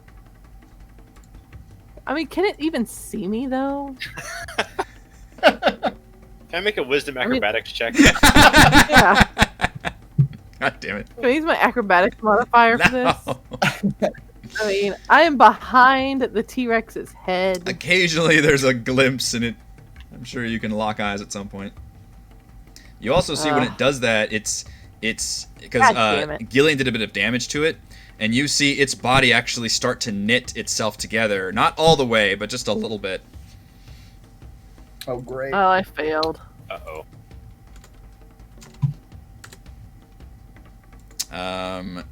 Kaless, Class. Do you have inspiration? Oh shit. No. I should have spoke up earlier. Sorry. Go ahead. let the terrible thing happen. Kaless, you are paralyzed. Okay. On top of a zombie T-Rex. Hey, you already went with the zombie T-Rex, so you still can't throw me off. I did. Timing didn't work out right there. You are paralyzed until the end of Orvix's next turn, and when the paralysis ends, you are frightened of the revenant for 1 minute. But you can repeat the saving throw at the end of your turns with disadvantage if you can still see it. I don't care if I'm frightened of him. I'm not going to get any closer to him right now. You got your hands full. I got a bigger fish to fry. Yeah. That was his whole action to do that, however. So we're going to go back up to Kaless, which you are paralyzed. So that means I literally just can't do anything? Well, or what does that mean? what does a paralyzed condition mean? What does the paralyzed condition mean? Paralyzed. You are incapacitated. So you have that condition also. Okay. Can't move or speak. You automatically fail strength and dex saving throws. Attack rolls against you have advantage. And any attack that hits you, if they're within 5 feet of you, is an automatic crit. Okay. So luckily basically I am. I'm you- stuck in this position. Yeah, and you can't take reactions or reactions. I'm on top of a fucking T-Rex. Yeah, again, you're like in the safest possible spot you could be. Man, I can't take advantage of any of that. George. I guess my advantage is gone now, huh? Yeah, Well, Well, I mean, because Gillian's technically in the jaws. Gillian's in the jaws. That's not going to be flanking on that one. Kaless is paralyzed on top of it, and Gillian is inside of its mouth. Kill the revenant so that way I become unparalyzed. Does it work like that? It'll at least get rid of the fear. I don't know about paralyzed, but I mean, it says until the end of the Revenant's is there- next turn, so maybe if the Revenant didn't get a turn, then it would end, so... Is there a solid wall here? Yeah, all the Can I all the go that white direction? the white tiles are 10 feet higher. That's the ledge. Oh, okay. 5, 10, 15, 20. Ugh, I can't reach them.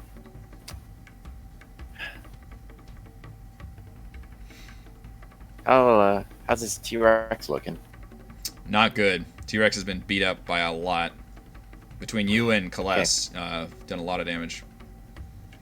I'm just gonna go for the T-Rex because I can't get to Orvex from my position. Son of a gun. Hold on.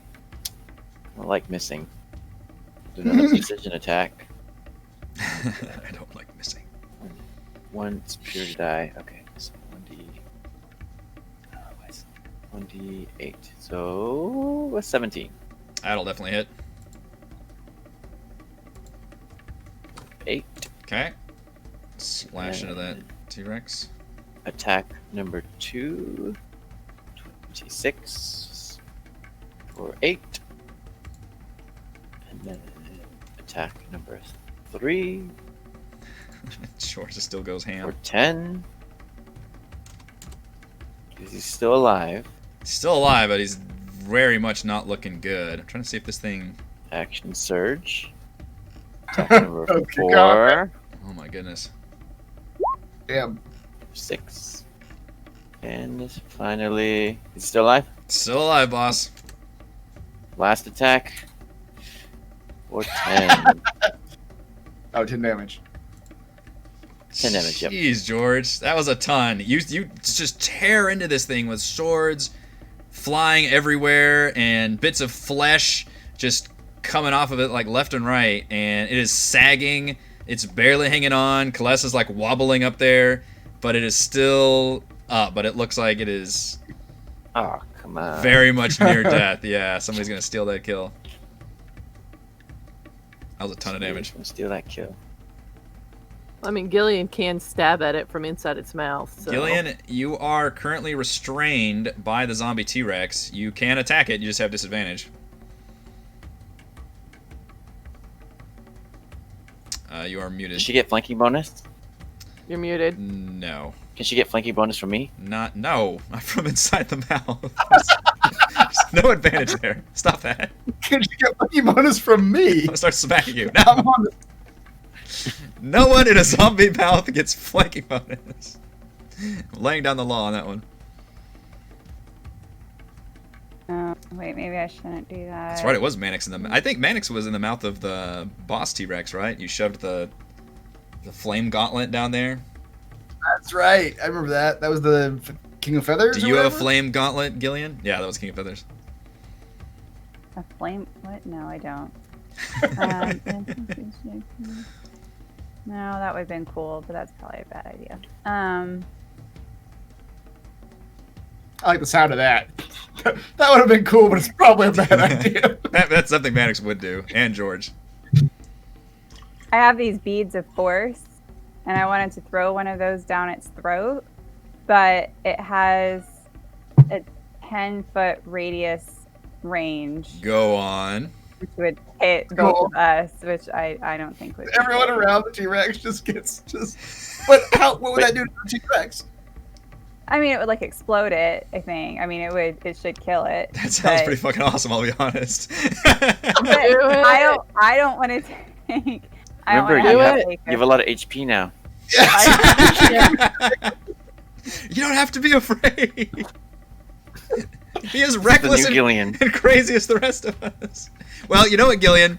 You are indecisive. So we might have to leave it up to a flip of the coin. Oh boy. Do we Okay. explode a zombie T-Rex on the inside, or don't we? I know, now that the thoughts come to your head, it's like, do I do it or do I not do it? No, that's gonna be. Well, I kind of like the lack of responsibility. All right, 1 will be a yes, and 2 will be a no. Come on, 1. Oh, it's a 2. She thought better of it. Think better of it. I do something less interesting and safer. As an action, I do something less And- interesting. I will try to stab the T-Rex. The rotting gums. You do have disadvantage while being restrained by its jaws. 14. That does hit. Excellent. Maybe +1. I don't know. I gotta Right. figure out. Yeah, it is plus Oh, one. yeah. Thing. So it's a 15. If it's my damage and attack. Okay. Then. So then that's 7 piercing damage. Okay. You feel like that would be a killing blow. However, we get to do the undead fortitude Oh, damn it. to see if it can survive. That beat of force would have really been overkill, actually. 7 damage kills a thing. Yeah, but it might make. Oh, I don't think I made it. No, I need a DC 5 plus the damage taken. Zombie T-Rex. She thinks about the beat of force, pockets it, and just you shove your blade up into its mouth, and the zombie T-Rex falls. George says, Zombie yes, I dent- killed it.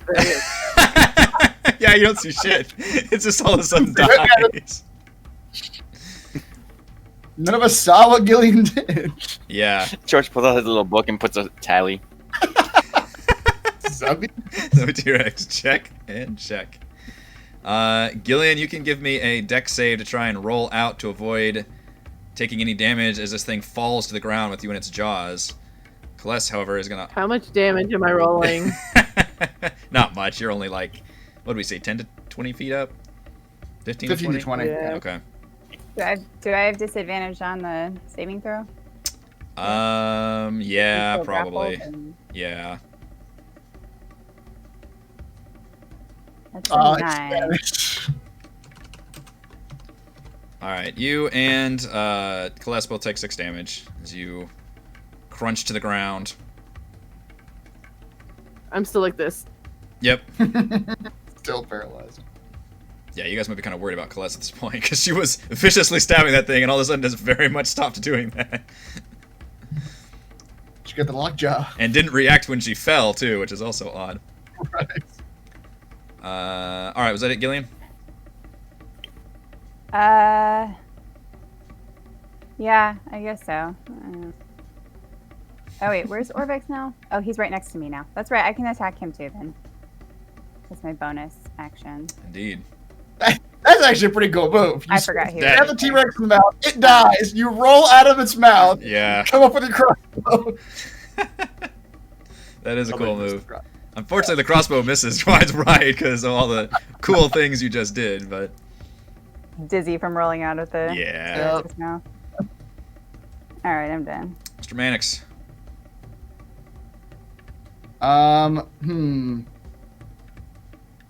Mannix will bonus action disengage from this zombie. He's gonna hop over here, get a flanking position on Mr. Orvex. Cool Orvex, Orvex. you really are much cooler now. So I'm sorry I have to do this.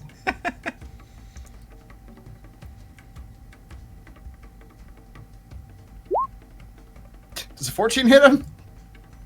14 will hit Cool Orvex. Cool Orvex still only Thank has some armor. Or actually, I guess he's got robes on, whatever he had before. 12 damage.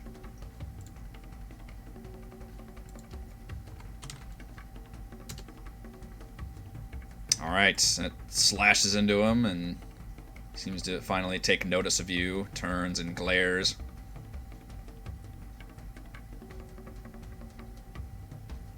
That it? That's it. Alright. I'll montage the zombie and Ishmael fighting. And we'll have the zombie, this one, approach Mannix. Try to punch you. It's weird that zombies have a slam attack. I never thought of zombies slamming anybody. That is going to be a wide miss, though. Yep. That They're zombie. punching, I guess? Yeah, I just figured it's like overhand fist. Yeah, like coming down on you. Which is a weird thing for a zombie to do. You think they'd like scratch or They're claw. always biting. Zombies bite. Or all fighting, yeah. Theron, we're going to let Ishmael Not and... D&D zombies. Yeah, Not that's true. D&D zombie. Theron. I will sling Cool Orvex. Poor Cool Orvex. That actually does not hit Cool Orvex. Man. Slinging past him. You kind of pull up at the last second, think, God, he's so cool. I don't want to hit him, Cool, I want to hit man. him with a rock. That's not cool. With the one red eyes and the pale skin. Yeah. Alright, my turn. Alright. On,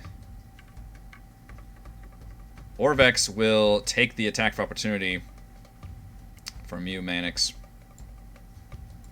Okay. Do I even have a regular rapier? Oh, he's coming to try to lay into me. That's isn't he? right. He's got this only chance to do it. You're still paralyzed. I don't, so just ignore the fire from this attack. I always do. So But I don't. Just 7. Wait, hold on. Just 7. Just 7. Alright, you slash it. But, yeah, Cool Orvex seems to have his glare firmly on Kaless. Raises his fist. So you're paralyzed. Well, that's why he's doing this. Yeah. First you do the glare. Yeah. Then you do the fists. Says, I will have my vengeance. So attack rolls have advantage, and if I hit you, it's a crit. So he has advantage. He's going to try to hit you. It's already a crit, even though it was automatically going to be a crit. Now, No, you don't get double crit. here's the interesting thing. He does the damage, but it also says if it's a creature against which the Revenant has sworn vengeance, you take an extra 4d6 damage. I wonder if that gets critted also. You're the DM. how mean do you want to be? Orvex is very mean. Has he declared vengeance on us? He seems to be Sworn vengeance? firmly locked with Kaless. Okay. But, yeah, I mean, you know, lesser vengeance on everybody, I'm sure. She's the one who took his finger. Exactly. This is for little Fingy. So we're going to add that in as an extra 31 plus 15. Oh, no. Punches How you with doing, Glass? the paralyzed class. And he has multi-attack, so we get to try this one more time if he can hit you. With advantage. Oh, a terrible roll. I blew it all. He was just so shocked. He shot a He did shot. so well the first time. Yeah, I did. Goes wide. He was already gloating about it. So now it's my turn. So now it's your turn. You are no longer paralyzed. You are now frightened. So my attack at disadvantage while he is within line of sight. Yes. Unless I can break the frighten. You can repeat the saving I'm throw. still gonna go for it at the end of my turn. Mm-hmm. Okay, that's fine. He just sees Celeste stand up and just look at him. There's a little bit of fear there. There's a little bit. She's fucking pissed. Fucking pissed. 18 will hit the cool Orbex. Uh-huh. And because Gillian was within 5 feet of him, I do get my sneak attack. Yep.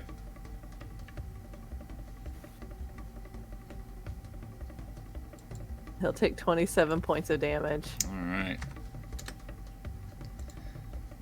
You stab at him pretty mightily, and he's starting to register that a little bit. Grunts.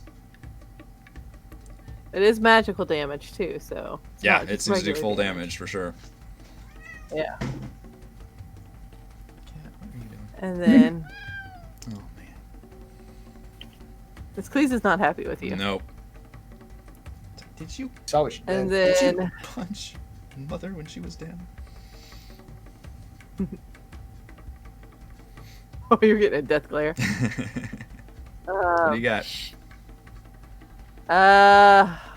Seeing if there's anything in my inventory that would be funny to use. But there's really not. So... fuck it. We'll just go ahead and do the dagger, too. Turn the sneak attack off, though. Okay. So 2 more. Follow up prick with the dagger. And then, yeah, and then I'm going to try to do the save again to not be frightened. Okay. So that way the next time I roll a fucking crit with my damn dagger, it does more damage. It was a whiz save, you said? Whiz save, DC 15, yep. Alright. Well, here goes nothing. I think you have disadvantage on it, though. Nope. It doesn't matter. Okay. Let's be honest here. It doesn't matter. Yeah, it does say disadvantage. Okay. Yeah, so you are still frightened, but you're going after it even with disadvantage. Even with disadvantage, you hit him both times, so... Mm-hmm. Alright, Celeste locked in with the combat. George. I might have missed this in the past, but why can't we just grab the skeleton key? Or can we? Good question. I'm At not this stopping point, you. yeah. Like, what do we do with all the skeleton keys? Did we just grab it? They basically all just... We ended up having to kill them all because they're aggressive little monsters. Oh, I see. Right. Okay. But yeah, we took them with us. You have a journal So entry kill I've been them and then updating. Okay.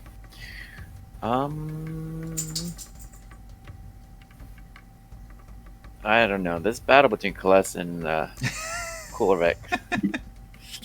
I want to I take don't know if I want to. I know. I don't know if I want to get in the middle of this.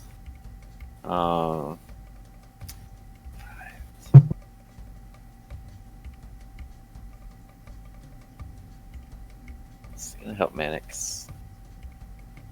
I'm wondering if we try to take the key, if those zombie painters will potentially flip the switch to Yeah. not nice. What's the deal with pissed off artists? Mm-hmm. Oh no, what are they gonna do? Paint us to death? Oh god, they're painting us to death. I've hit the zombie twice so far. Indeed, sir. It is Still up? a weakening zombie. So- Yeah, it's still up currently.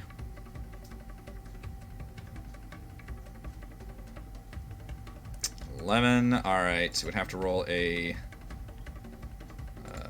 16, I believe. Oh, okay, that zombie's still up. 1 hit point.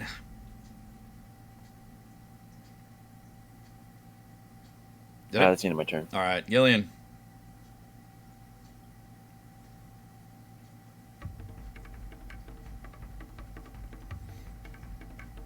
Um.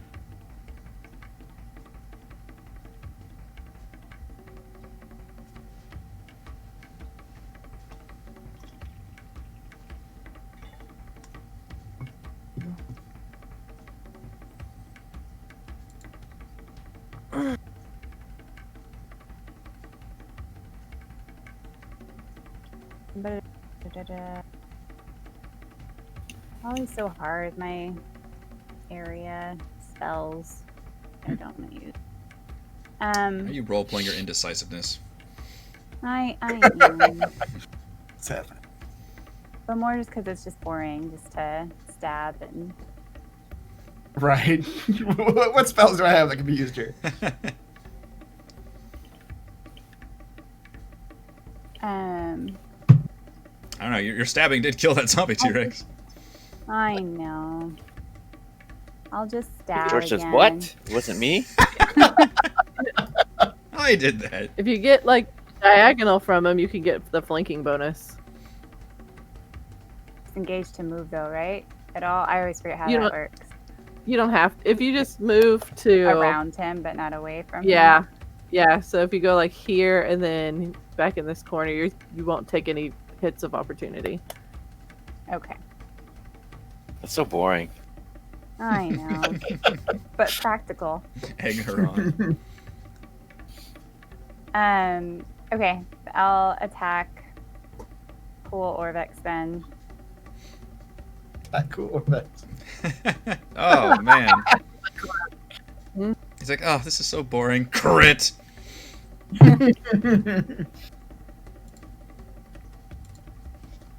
That's 10 damage. Yeah. He's slowing down some. Alright. I got my crossbow. Oh, that's an 8. That's not gonna work. Orvex is not a zombie.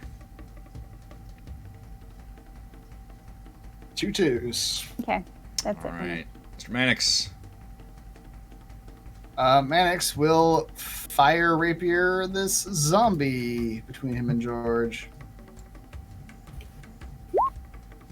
He's also going to leave Celeste to fight that revenant down there. The good part is the flanking bonus will negate my disadvantage. So All right. So that's 19. Yeah, I'm not gonna roll a con save for that. You destroy him. Fire. Is it fire or radiant that actually cancels that anyway? I think radiant and crits cancel it. Light him up. And then I will move over to the other zombie that Ishmael's fighting. Just I take a bonus action disengage, so I can do that. Okay, since you do Where are you that, disengaging from? I will rule that on Ishmael's turn. Like the zombie does some damage to Ishmael, and then Ishmael finish off the zombie with your flanking. Just get through What that. did you take? Why did you have to disengage? Because I was moving next to the revenant. I suppose I could technically move through you if you let me move through you, but it doesn't make any difference. Oh, I see. My bad. Will you let me move through you? Theron. I will. Sling again. They're just been back there slinging That sling will hit. Oh, stones. Decided Orvex needs to feel a rock or two. yes. Clink. I'm done. All right, Orvex. Man, we gotta get this guy out of Theron. I'm missing Yeah. Dino Theron. yeah. Well, still attempt to fist punch Celeste, although without the advantage. Boo! 1 minute. You can see the frustration now mounting in his eyes. Gargos, I need your power. Vengeance. Ooh, that Damn it. worked.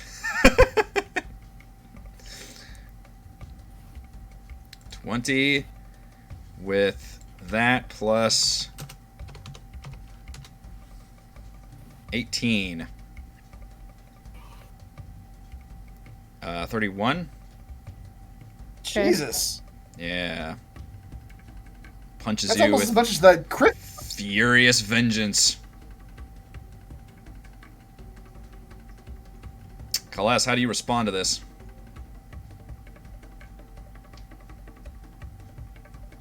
Stabbing. Just by stabbing, yeah. You do still have disadvantage. Or no, you don't, because you're flanking. No, I don't. Yep. Mm-hmm. That's why I talked her into moving. 32 Indeed. points of damage. 32. Yikes. Orvex is now sagging down. So he's going to buckle under the weight.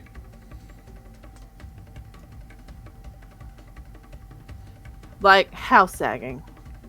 He seems to be barely hanging on. You can see him once again trying to beseech the god that has seemingly bestowed the power on him. Like, no, this was my vengeance. 3d6 damage. Fuck it, I'm doing 3d6. Y'all might have to carry my ass through, like, the next time, because I don't got any more hit points, and this is going to be the end of me, but I'm Took pissed. all the damage. 3d6, first one for him. Extra 14. This one's for me. 13. Alright. Alright, Kalas, you give out a solid force of your own life force into the blade, and you see as you do that and just channel your own rage back into it, you see Orvix's eyes suddenly go from dark to like milky white, and his eyebrows shoot up, and you hear this unholy scream echo throughout the room again, and finally the Minotaur skull's red glowing eyes dim and fade, and as they do, you see like smokiness like emanating out from the skull and from this reanimated body of Orvex, and his body finally sags to the ground. He says, "No, this was my moment." I leaned down and I told him that I told you we always walk away. And then I remove his head from his body. Nice. Oh my god. That's awesome. Decapitate. I hold the head, we all go, damn, Orvex was cool. The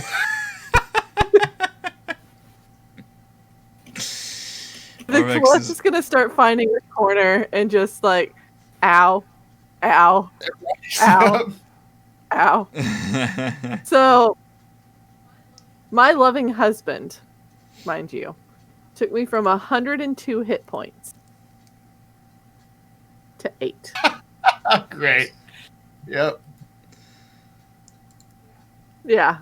With that, why don't we go on break, and we'll come back in about 10 minutes and say a eulogy Clean up for cool Orvex. Poor Orvex. Poor Orvex.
All right, I believe we are coming back from break.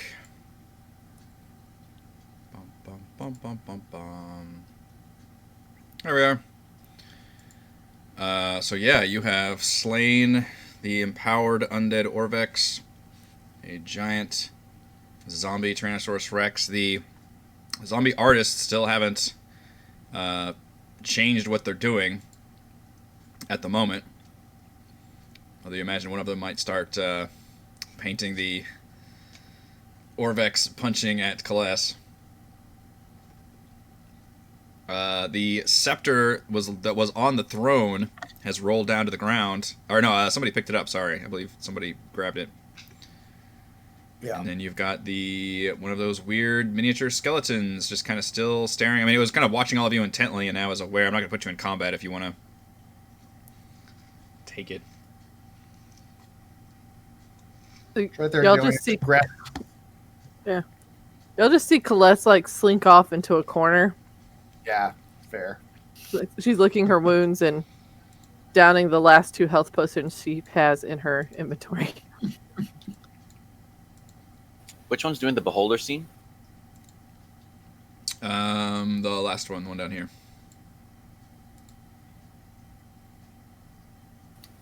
George is going to stand up next to him. He's going to dip a claw in the bucket of paint. He's going to write the words. I should have thought something before I came up here. The inspiration George came and was went here. very quickly. It's right. He's gonna use his claw and paint. All the grung must die. Coming out of his mouth. Out of Okay. your Just character's open 'em mouth? out. Yeah. Mm-hmm. Nice. A little graffiti. Yep. Looks pretty good. And this guy's blind. He can't see. No. Sure can't.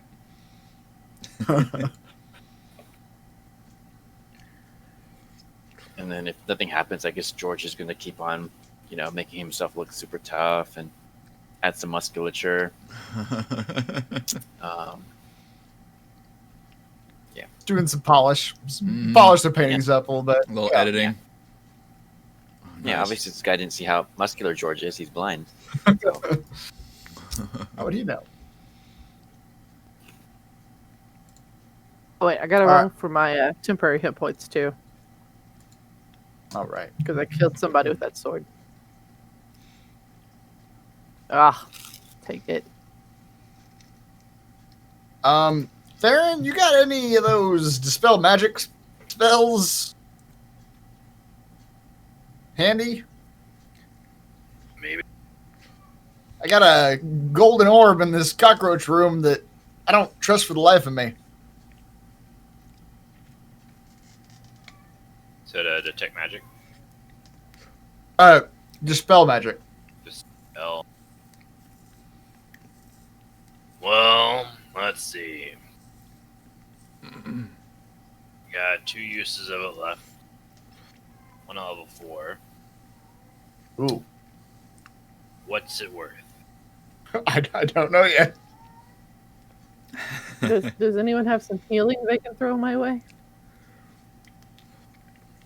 Perhaps. I think my vest pockets have things. I can do some healing.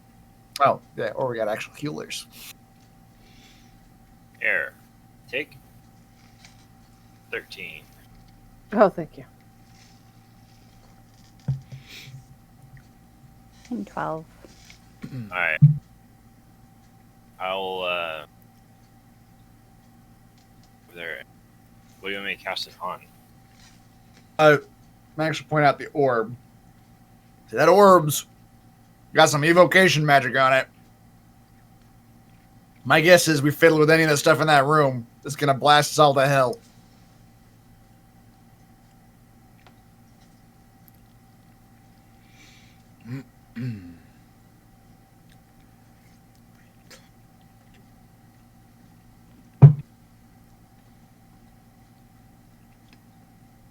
All right, we're with the spell magic spell.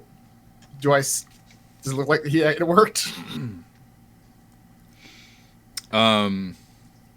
Yes. It looks like it dispels Okay. whatever magical was emanating from the orb. All right. Out there, and it was your spell slot. You want to go open the jewel box, see what's in there? I don't think so. Okay. That's right. I forgot you. No, I'm You're not that going to do coward, that.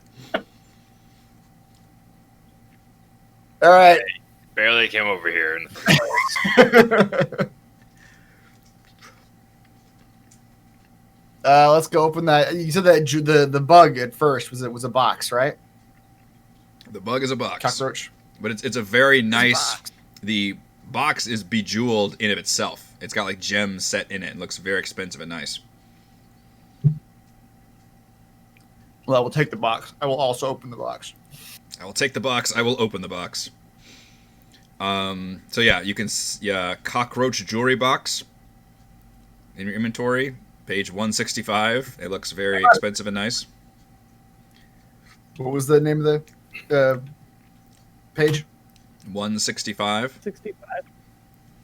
The name of the page. You open it, and inside, Mr. Mannix, you It's a see fireball. a necklace that looks and radiates magic.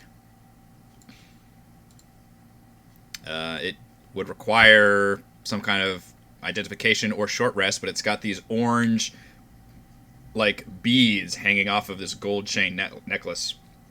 And it definitely looks magical. And the weird thing is, your detect magic, normally it can register things as a magic item, but this one actually registers that it's got magic on the item itself, and it is radiating evocation magic once again.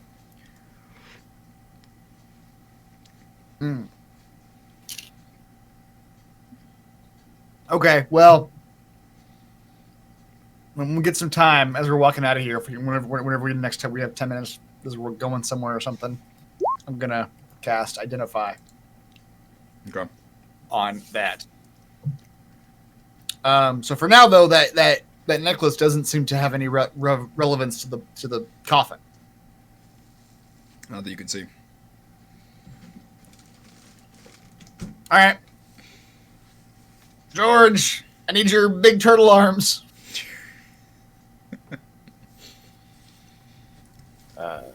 George stopped painting and says, I forgot George from the painting. Little did you know George's an amazing artist, by the way. You look over to this gorgeous, like, mural. It's George hacking apart grung left and right. It's just a completely post-edited scene.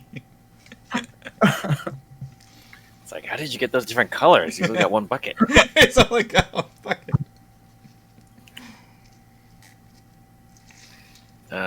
George is done and makes his way towards Mannix's voice because he can't see him.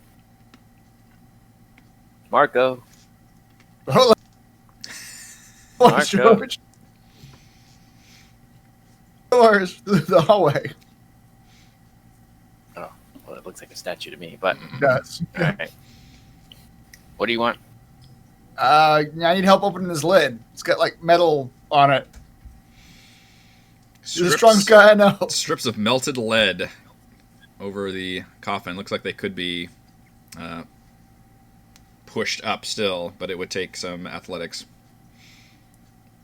I have faith in you, Mannix. I was going to use the help action to help you. I was going to actually do it myself. All right. George comes up.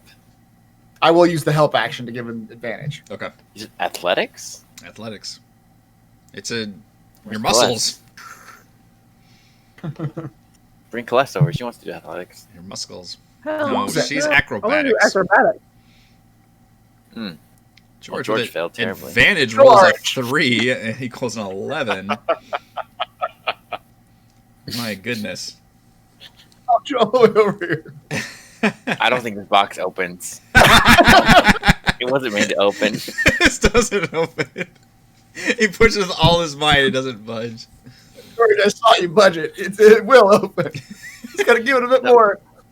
No, there's no hinges. This box doesn't open. Okay. Come on, Manic. Show him how it's done. Let's see it. All right. Are you gonna? Will you help me, George? All right, I'll help you. Maybe I can do it. If anything, he's All right. disadvantaging you George- because he's telling you it Oh, doesn't open. You begin to doubt your own mind. Oh, lucky for you. I can't lie. That's true. That's true. I thought I was going to push it back closed. All right, Mannix, you feeling weirdly either disappointed in or challenged by George. However that interprets. You called him over, watched him do Look, it. I and you, loosened it. Yeah, you I I loosened loosened it. it for you. It's stuck jar. Yep. You open the sarcophagus, and inside you see a mummified, regal woman. She is dressed in a tattered remains of a black gown, and she has a mask of painted gold that looks expensive. In her left hand, she is holding an iron scepter, but this one, instead of having just a generic little knob on the end, has a brilliantly, very nice, amazing looking gemstone on the end of it, and looks exceedingly expensive. Well, Gillian, you were right. It was in the coven all along.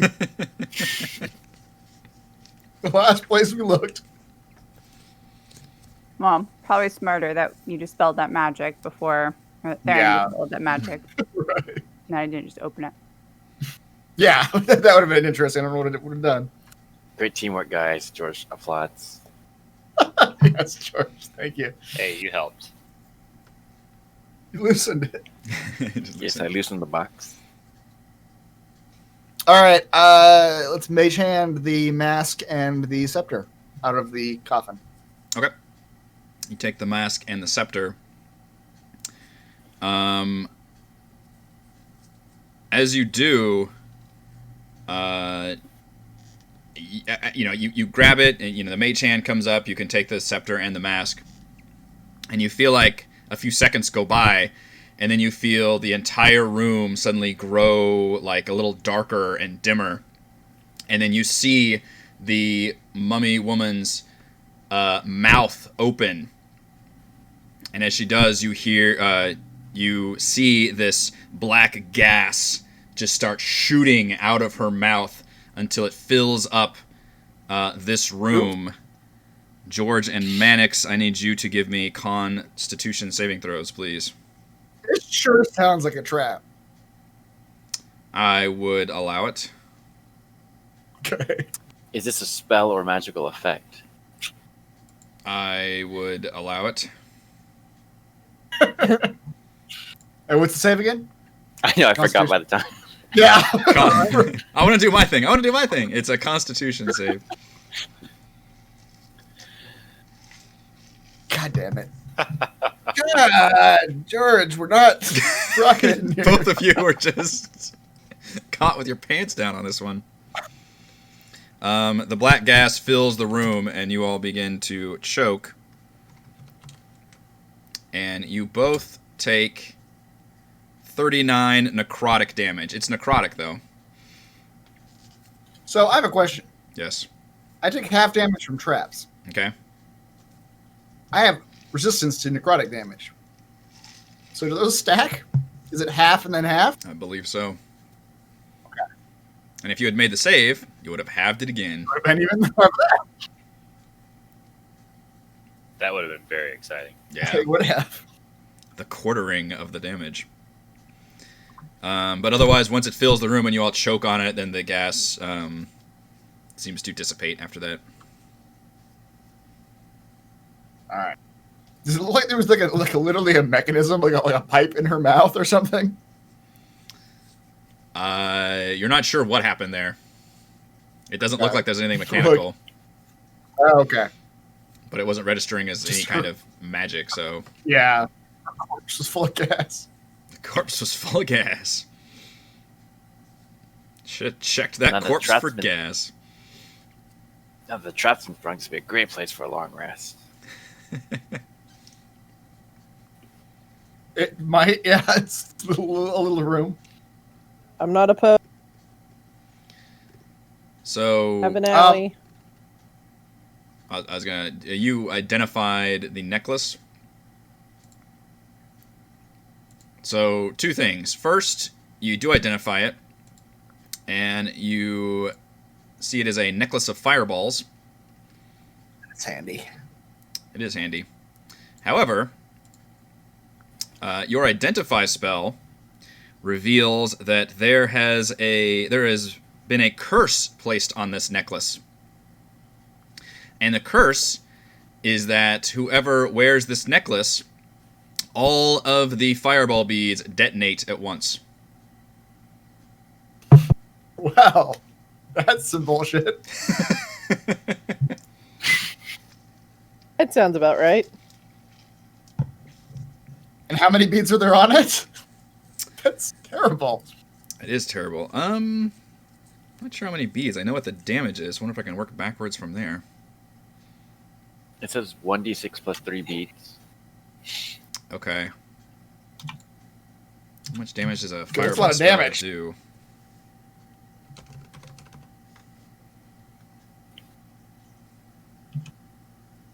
Well, it's tough to say because I think the fireballs must overlap each other. So I'm not sure how many beads there are on it, but they're all designed to explode at once and create a mega fireball right around it. Well, this is going to come up at some point because I'm going to put it on somebody. At Yeah. some point. I mean, I know how much damage it does. I'll say that. Okay, so if I just write down cursed fireball necklace, Cursed we'll fireball know how much necklace. damage it Yeah, does. I know what the end result is. It just didn't do the math in my notes about how many beads are actually supposed to be on it. Okay. Well, a fireball is like 8d6, right? Yeah, I think so. but the math doesn't equal out to just like several detonating fireballs. I'll tell you that. I Okay. guess, Maybe one of those things where it's not like 1 plus 1. Like maybe the second fireball doesn't do quite full yeah, damage. it's because or they all something. overlap each other. It's the same thing, so it's like one fireball. It's just a stronger fireball, basically. But yeah, that's all. You get all that information when you actually cast the identify spell. It's the atomic bomb of fireballs. Mm-hmm. Right. I I'm can certainly take it. not putting that on. Do you want to keep this, Nicholas? I mean, if I turn into a fire elemental, I can probably use it, right? Oh wow, yeah, that would be interesting. Wow. Just run up to somebody, and just put a necklace on, and just explode. Holy crap. Then walk away. Walk Here, away. hold this. I will give it to you then. That right. sounds like a power move right there.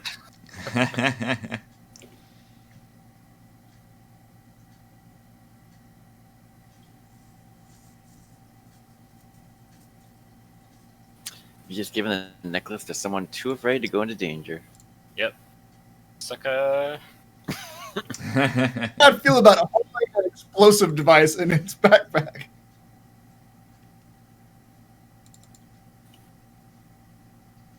If we should, let's grab that key. Just Yeah. grab a little sucker. Yep, you can grab the key. You're going to the backpack, little key creature.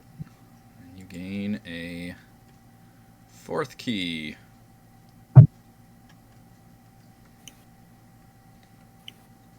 fact that the scepters even matter anymore now that someone's already set off this throne. You sure what- imagine it might not now. I like to take both scepters in my hands and sit in the throne anyway. Just see what happens. Yeah, nothing's going to happen now. Okay. Yep. So Orvex just completely to control the room. But that scepter did have a jewel on it, right? The one in the sarcophagus had a very expensive, nice jewel on it. Okay. Which that one is on page 173. Okay. Yeah, it's a And there was huge, a- lustrous, spiked ruby as big as a human fist. Wow. And you recall, I think that the company The Banner was searching for a giant ruby. Oh. But apparently they never made This it is- this All right. down here. And there was a mask. There was a mask. That one is 1 165 also. Looks like it's made of money. Not made of money. It is worth some money. Print that money. It's basically made of money. Yeah, It's a money mask. it's a money mask.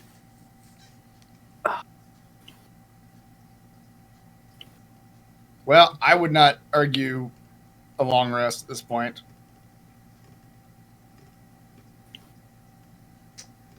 I could use one.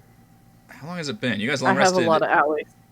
in the Beholders. I have a lot of owies.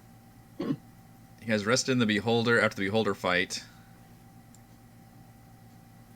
Have we short rested at all until? I know you just did short rest. Yeah. I think that was the first one since the. Well, I don't know. I've lost all sense of time in here. It's Have we short rest any other time between then? We had to have because I was down to only like half my hit dice. Yeah, I'm thinking maybe after the mirror you guys short rested. Mm-hmm. Okay.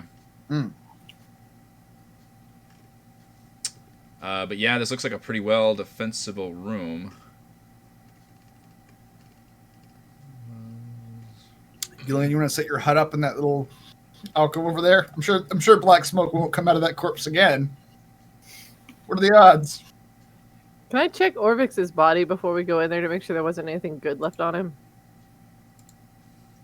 Yeah, you searched through him and he had fucking nothing. I think you guys robbed him at some point. You take the last remains of his dignity and pocket it. Yep. Fucker tried to kill me. Yes, he Hang did. him upside down.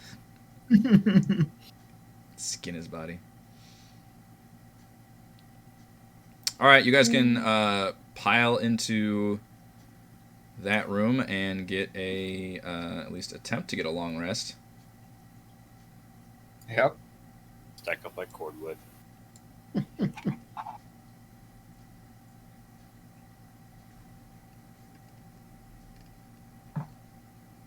I would like to successfully have a long rest, please. Yeah, do we set a watch or anything? It's up to you guys.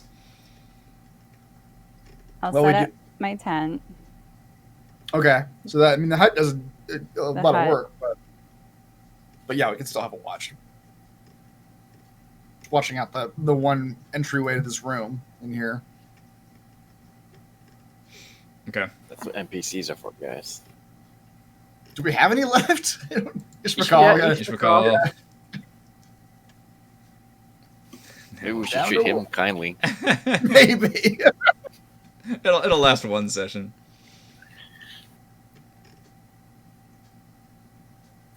Mr. McCall, we'll take turns. Watch. You can be one of us.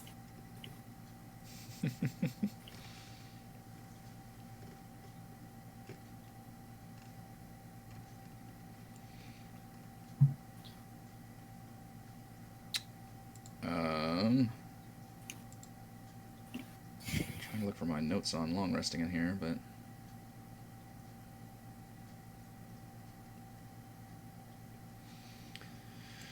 I can't find them. This whole dungeon takes Where'd I put multiple my notes? Google Docs, yeah.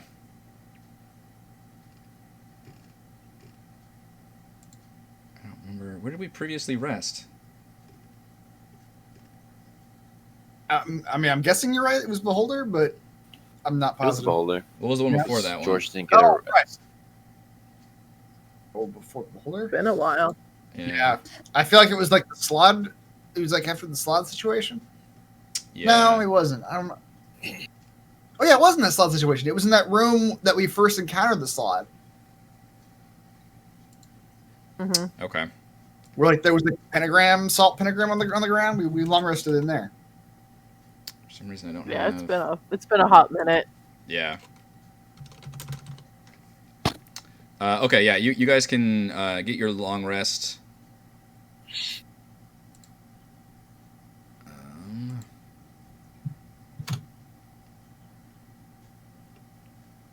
We get a full long rest. You get a full long Full rest, long but I need 3. All of you to... Let's just do everybody roll me a straight 1d20. So it's good. And then I'm going to roll one for Never goes well. Ish McCall as well.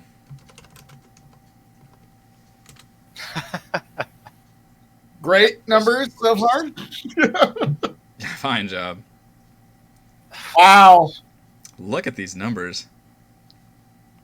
So we try to sleep next to a zombie T-Rex corpse. It doesn't do well for the brain. Okay, so Gillian, Kaless, and Mannix, you all are... and yeah, at some point the your dome it's dispelled at some point while you're sleeping, which has happened previously in the dungeon. And Mannix, Gillian, and Kaless, you three have nightmarish visions as you are go through events that have happened in the dungeon. So, Magic Kaless putting us to sleep, though. is what? Keeping us asleep. Is it magic keeping us asleep? Is it Because magic? magic can't put me to sleep. No, As you're Bayan says. already asleep. You put yourself to sleep. This is just a nightmare happening. This Magic is itself. Magic of the it's Freddy. human mind. It's Freddy Krueger rules. You're already asleep. The magic is the nightmare invasion. Okay. So what happens is you basically have a nightmare about Orvex like keeps coming back to life and attacking you, and you just keep killing him, but he keeps coming back, and you're just getting exhausted from it.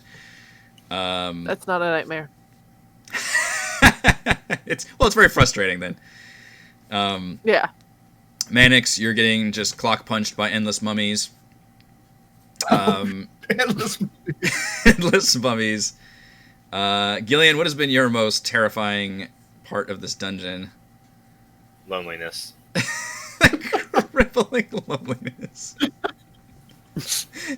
Just hanging out with all these assholes. Maybe the Like warriors dirty and- being in the trying to sneak in and grab that horn, and all those terracotta warriors waking up and surrounding you and slashing at you.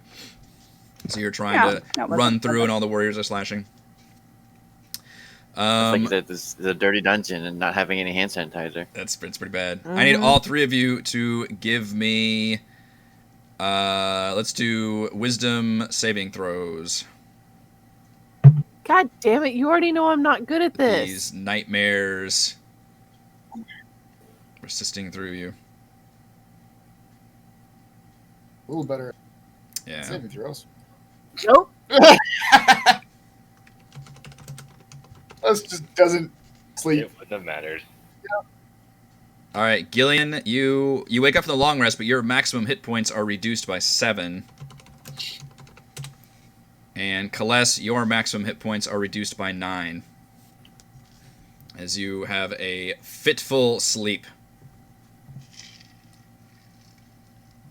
And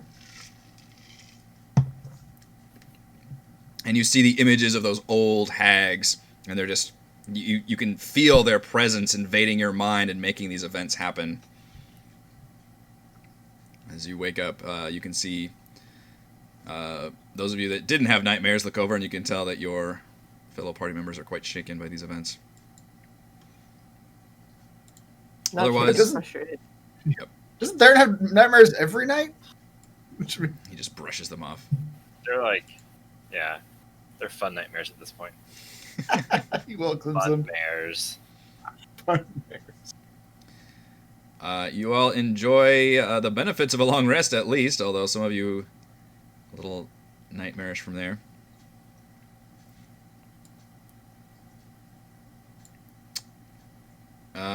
Well, we have the key. You have the key. Obviously, you did a long rest, so you come back and the door is definitely closed. The Oh, right. large stone door. Yeah. I figured this would happen. Mannix is going to approach the door and reach into his vest. He's going to pull out. How is this phrase? Is it like a rhinoceros? A rhinoceros. Bash your way through this door. Although it says I don't have any control over the animal, so it's literally just I would just be unleashing a wild rhinoceros in the room with us. Yep. I'm excited when that happens. Instead, I'm going to take a one of the patches that represents a window, Okay. 2 feet by 4 feet, and I'm going to place it up against this door. Are you keeping track of which ones you've used somewhere? Yes, I'm altering the actual text every time. Okay. Yeah. I haven't used a lot of these. That's why it says one wooden rowboats. That's why it says one wooden robots. Yep. I probably should have put a number / on there to note like used Oh, item on the left, but yeah, whatever method you got. All right, so you put a seemingly magical window into the door, and sure enough, as soon as you do that, you can see a window to the other end of the hallway appear.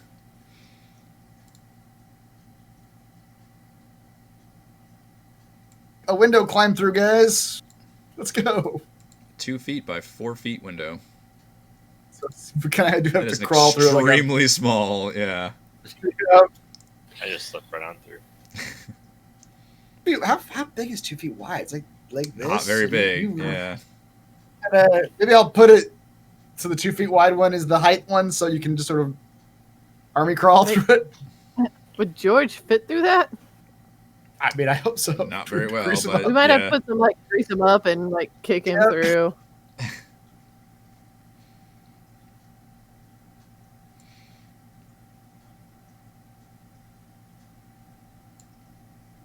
All right, you guys can make your way back to the balcony overlooking the central staircase with the giant 4-armed gargoyles and the 10-foot wide shaft in the middle of the floor. Really did see a way to like traverse this pit either, did we? It's just a It looked like Just a pit. smooth wall, yeah. It only looked like a 15-foot drop, and you could see the bottom with that rotting vegetation at the bottom, but all right. 50 feet is not. Yeah, it's not that bad. All right. Well, I can't go first because if these gargoyles are going to ask us for money again, I still have no platinum. I still cannot pay.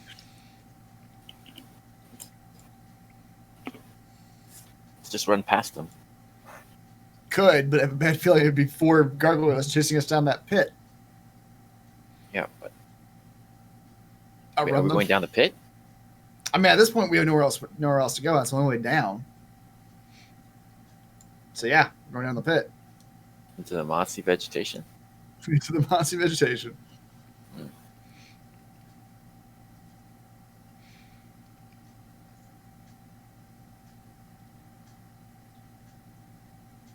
See if they actually require so payment again. when you hit the bottom of the stairs and step onto the floor, you see all 4 gargoyles with their palms outstretched, and one of their hands and a finger goes up. we gotta pay again, folks. Get your monies ready. Mm-hmm. You go first. I mean, I'll pay my gold and my silver and my copper, but I don't have any platinum. How about we just Yeah. fight the platinum one? Just fight pay the rest of them and just fight the platinum one. That's, You should extort Mannix. He just got all that fucking treasure. that's true. I mean, I don't know how much this treasure is worth, and I can't fit the treasure into the keyhole. I'll give you 1 platinum for that fifth-size ruby. God damn it! it looks like you could buy a kingdom with that ruby. Pay mine. Okay. Pay mine too. We're probably gonna sell this gold, this treasure loot later anyway. So I've got no problem with George holding on to the ruby if he pays my platinum. All right, I'll give you 1 platinum for the ruby. Okay. Hand over the very nice scepter. with Who's the paying ruby for on it? It's paying for Ishmael anyway. I think Ishmael's got money. Who's got money? Sorry, was there a page number for that ruby? Was it 165? That one was think it was 173. 3. All right, George will pay your platinum. There have been some edits with that treasure. Okay, so everybody is paying the coins, 1 coin to all the gargoyle Yes. statues. Okay, as you do that, all the fingers go back down into the fist until it is just a closed fist, and then nothing else happens.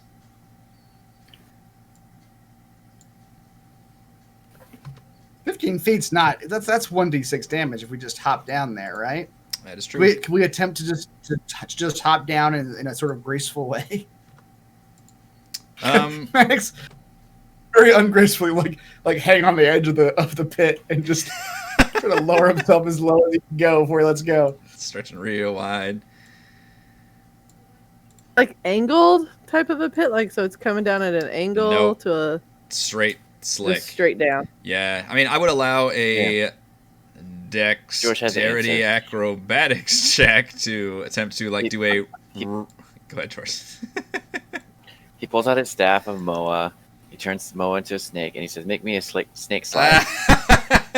I love this is the snake's primary use in life is to transform into like segmented bridges and stairs. Just It's a transportation. traversal, yeah. Yes, you There you throw. go. We got a spiraling snake slide. Yep, Down you, the you throw the snake down. It curls back up and makes a nice little spiral slide. It's incredibly fun. Take turns going wee. Yep. You can all slide down the shaft.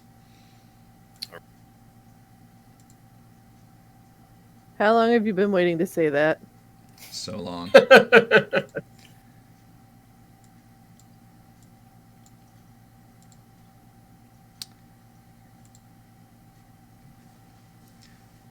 And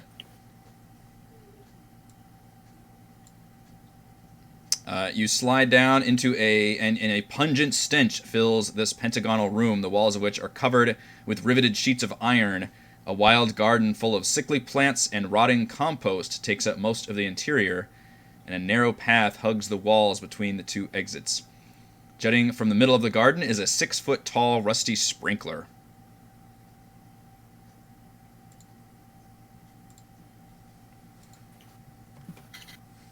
Let's investigate the sprinkler. Investigate so hard. We're getting real close. What is this? What does the sprinkler do? Has it been used recently? Right. It George, sprinkles death. George, you think it's a bidet? Mannix, you think this So this has? thing washes our butt, huh? You think this? You think this thing is attached to the room itself somehow, and like somehow the sprinkler will activate when something else happens mechanically with the whole room. Oh. Maybe another trap. It's entirely possible this is one more death trap. George says, no. When you poop, it'll spray your butt. It's a form of trap, I suppose. That's a trap. That's, yeah. Bidets, those are traps. All right, let's start looking around for some sort of activating mechanism in this room then. Like maybe at the exits. Yeah. You see. Is it just general vegetation in here? Yeah, and it's odd because there's no light, obviously, this far down. So you're not quite sure. There's got to be something else doing it, but it just looks like... I mean, it's kind of like swampy. You know, it's more pungent and wet. But it is growing. Otherwise, there's nothing other than the sprinkler in the middle. Nothing else of interest in this room. But you see what looks like an exit. And at this point, it's almost like train cars coupled together. You can see like gears below as this like weird tunnel seems to connect to another one of these pentagonal shaped rooms. You kind of have to step over a gap where you can see like water underneath and these gears locking these rooms together. Oh boy. We might be in some sort of moving puzzle, folks.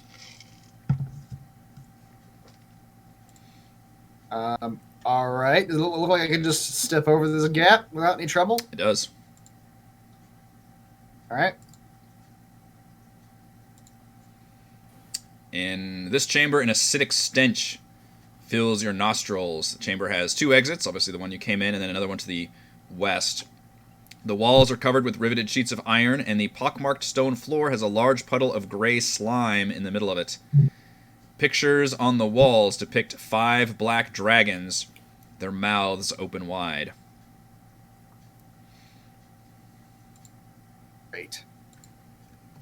Good. We didn't see any clues for this level earlier, No, did you we? did not. And this is obviously, you've descended below the staircase. There's nothing else. Like, this does not look anything like the rest of the dungeon. Yeah. Manix, is your detect magic on? It is. Do these Cast paintings it look magical? Do they? Do I see any magic coming off of these? You do not, actually. I don't think so. So I think we're safe to move around a little bit. I don't know what triggers these things. Avoid the acid pile Good advice. in general. That's what I always say. And it looks like there's only one exit to this room.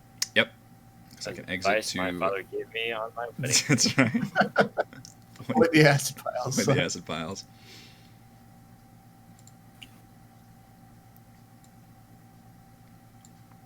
And you see another exit that looks similar to the other one, where it looks like it is like train cars coupled together, where, you know, they don't quite... there's a gap and like below where you can see water, and once again you can see like gears underneath.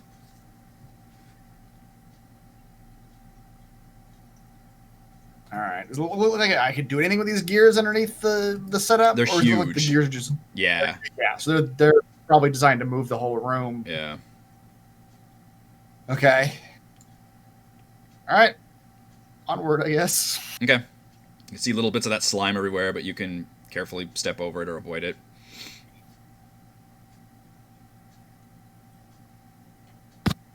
Or touch it. Oh. I mean, I'm not the boss of you. Roll around in it. Yeah, roll around in it, whatever you want to do. In this room, a 4-foot-high, 7-foot-wide iron lectern. It lies in the middle of this rusty iron-plated room, topped by a slanted control panel. Chris, you're going to love this. Set into the control panel are a gold lever with a star-shaped handle, 2 dials in red and blue, and 2 buttons of the same color. Wall engravings behind the control panel show 5 groups of circles with a small crystal embedded in the wall under each one. The crystal under the configuration labeled 3 glows bright green. And you can see 3 rusty iron pipes jut from the wall above the engravings.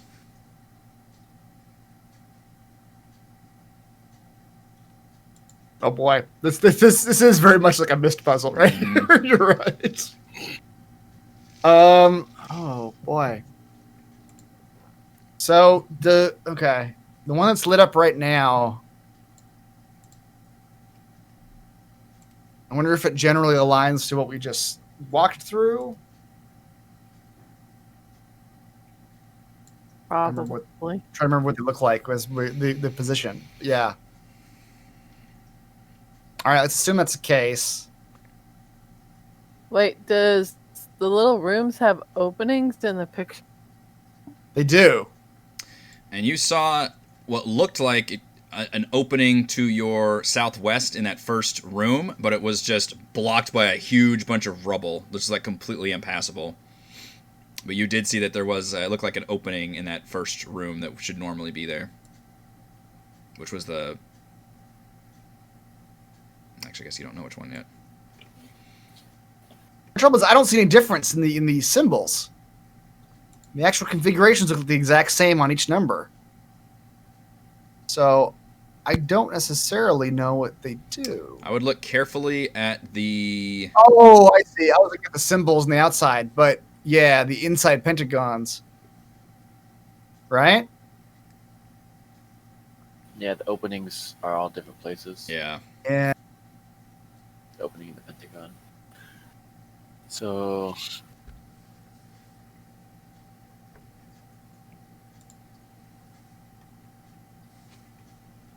We're in number 3 right now. We started in the center, I guess. We did cross through 3 different pentagons, or through 3 different of those rooms. The room we started in, the garden, the dragon walls, or wait, no, was that it? Just the 2? Yeah. Yeah, it was just the 2. Okay. It's that little yellow square or triangle on the left most is the little room we're in now. Right. Yes. Hmm. So depending on where we, so we need to, move the openings of the pentagons to get at these little symbols on the outside edges. Right now, the star is the control panel. The southwest little looks like a table or something, that was rubble.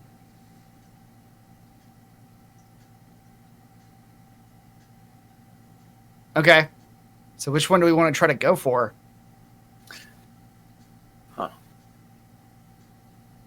So it looks like we're in this. One person has to stay in the control room while the other people are outside. Maybe. Yeah. Because once you start moving things around, You're right. You're absolutely right. Only number 5 lets you back into the opposite room. And that one, you can't get out of the next room once you get in there. splitting the party.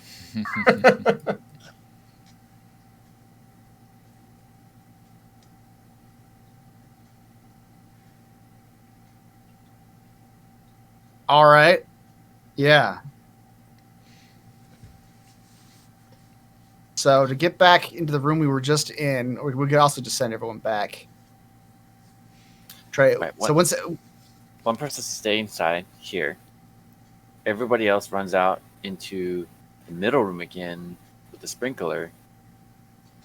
And then you start messing with the dial. turn it Eventually to one room will pop up. And then we'll just send one person in there. Meanwhile, the rooms will keep spinning. Eventually we can get one person in each room. Yep. And then it's solved. And then it's up to each person to figure out their room Yep. and then get back into the middle. All while not communicating with the person in the control That's room. right. It'll have to be a timed event. We'll have to be like, every 5 minutes, we're going to change the configuration. I wonder if I've got any sort of communication thing that we can use here.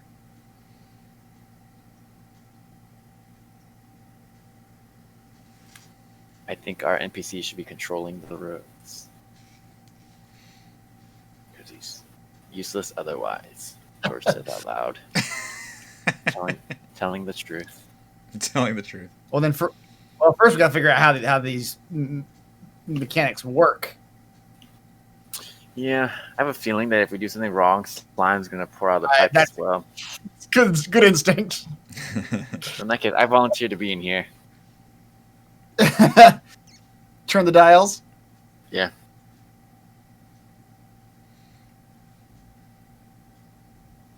All right.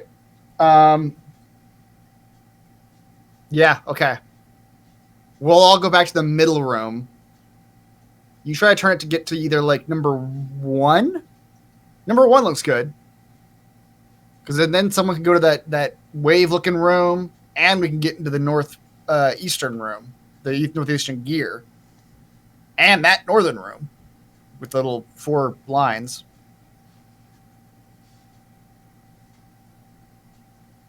And then you can turn it to number 5, so we can get into that. I don't know what that shape is. A V-looking thing. George is curious. He's going to push the red button. Just let's see what happens. George, you He push. pushes the red. Okay, you push the red button, and a iron gate comes down at the end of the hallway of this room. Oh.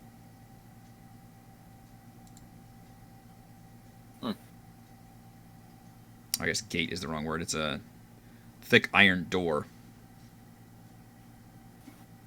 It's weird. Push it again. Okay, nothing happens. Okay, I guess the red button seals the door. Let's try the blue one. Click. Blue button.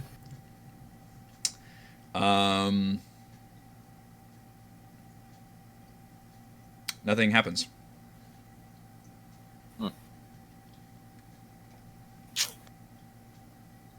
Are there Well, instructions now we're locked- anywhere? Now we're locked in here, so we're gonna have to just start playing with Are there stuff. instructions? Just- Do I see instructions anywhere? You do not.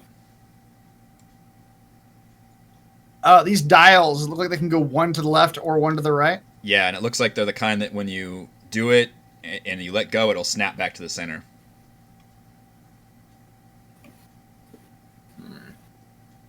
Oh, maybe George, maybe you gotta hold one of the dials in one position and then press that color button.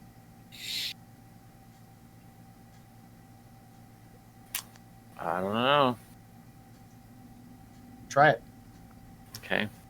Well, first We're he just trying turns the stuff. blue. First he turns the blue dial to the left. You turn the blue Just dial by left, itself. and you see that crystal light Mhm. go out from the middle, and the one under number 2 lights up. And then the dial snaps back to the center.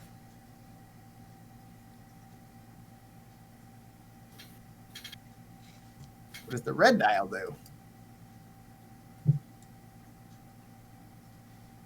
Yeah, let's move the red dial to the left as well.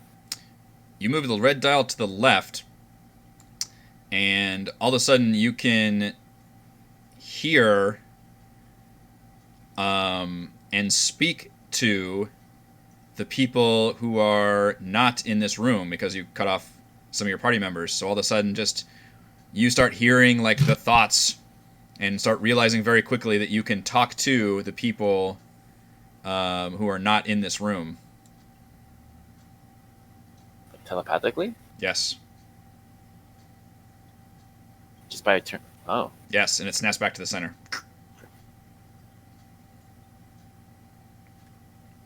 Baron? Gillian? Did anything happen out there? Nothing happened on y'all's end. Nope. Let's turn the red dial to the right.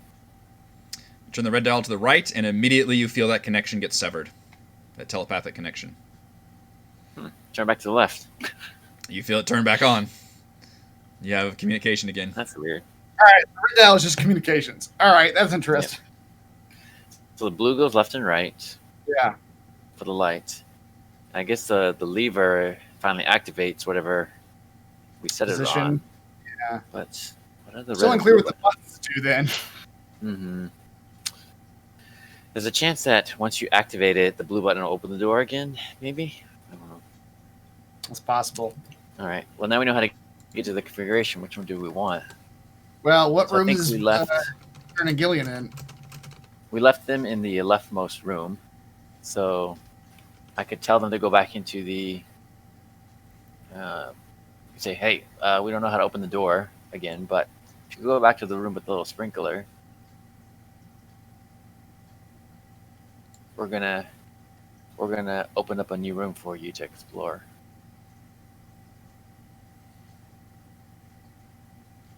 Yeah, you guys can communicate telepathically with them.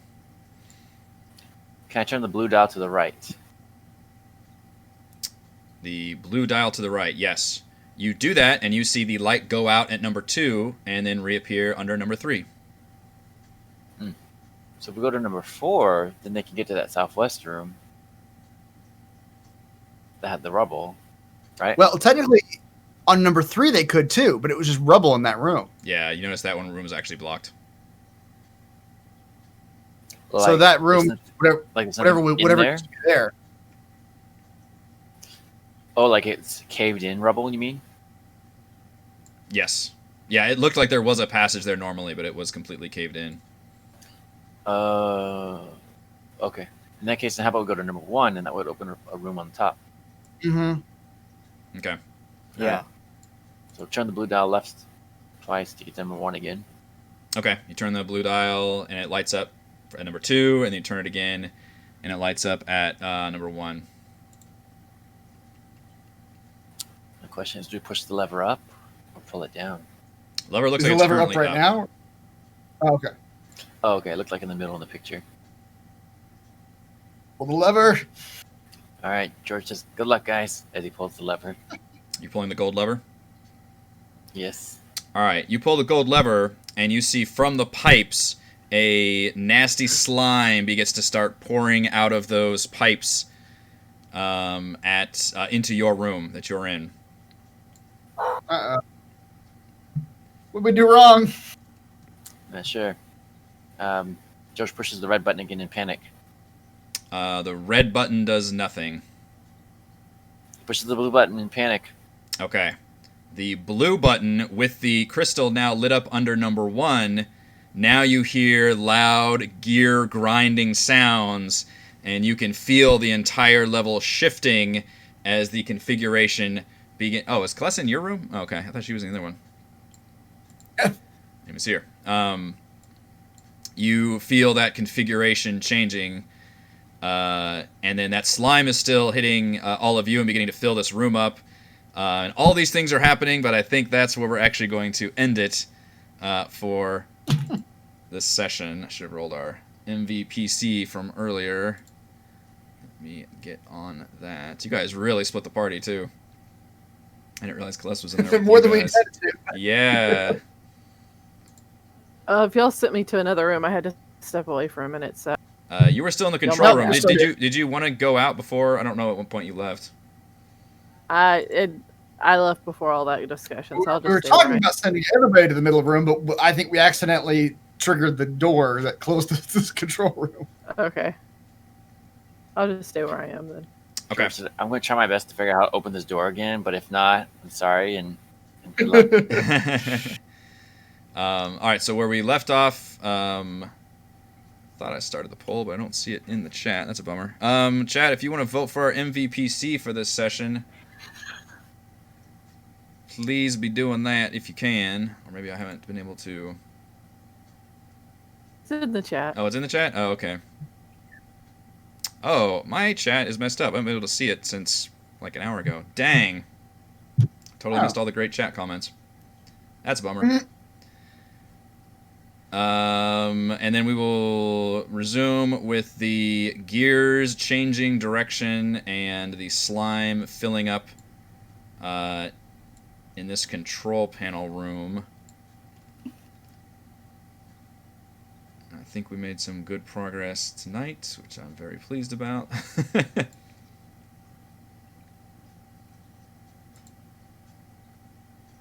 We said the rest of you made it to the middle room, right? So we've got... So it's just Theron, Gillian, and Ishmael in the middle? Yep. Oh, this is going to suck for you guys. Great.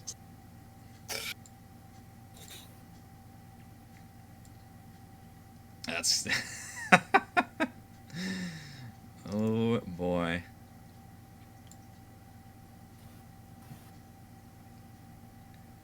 Let's see. How's the voting going? Man, I feel bad that I missed out on the chat. My chat got screwed up for some reason.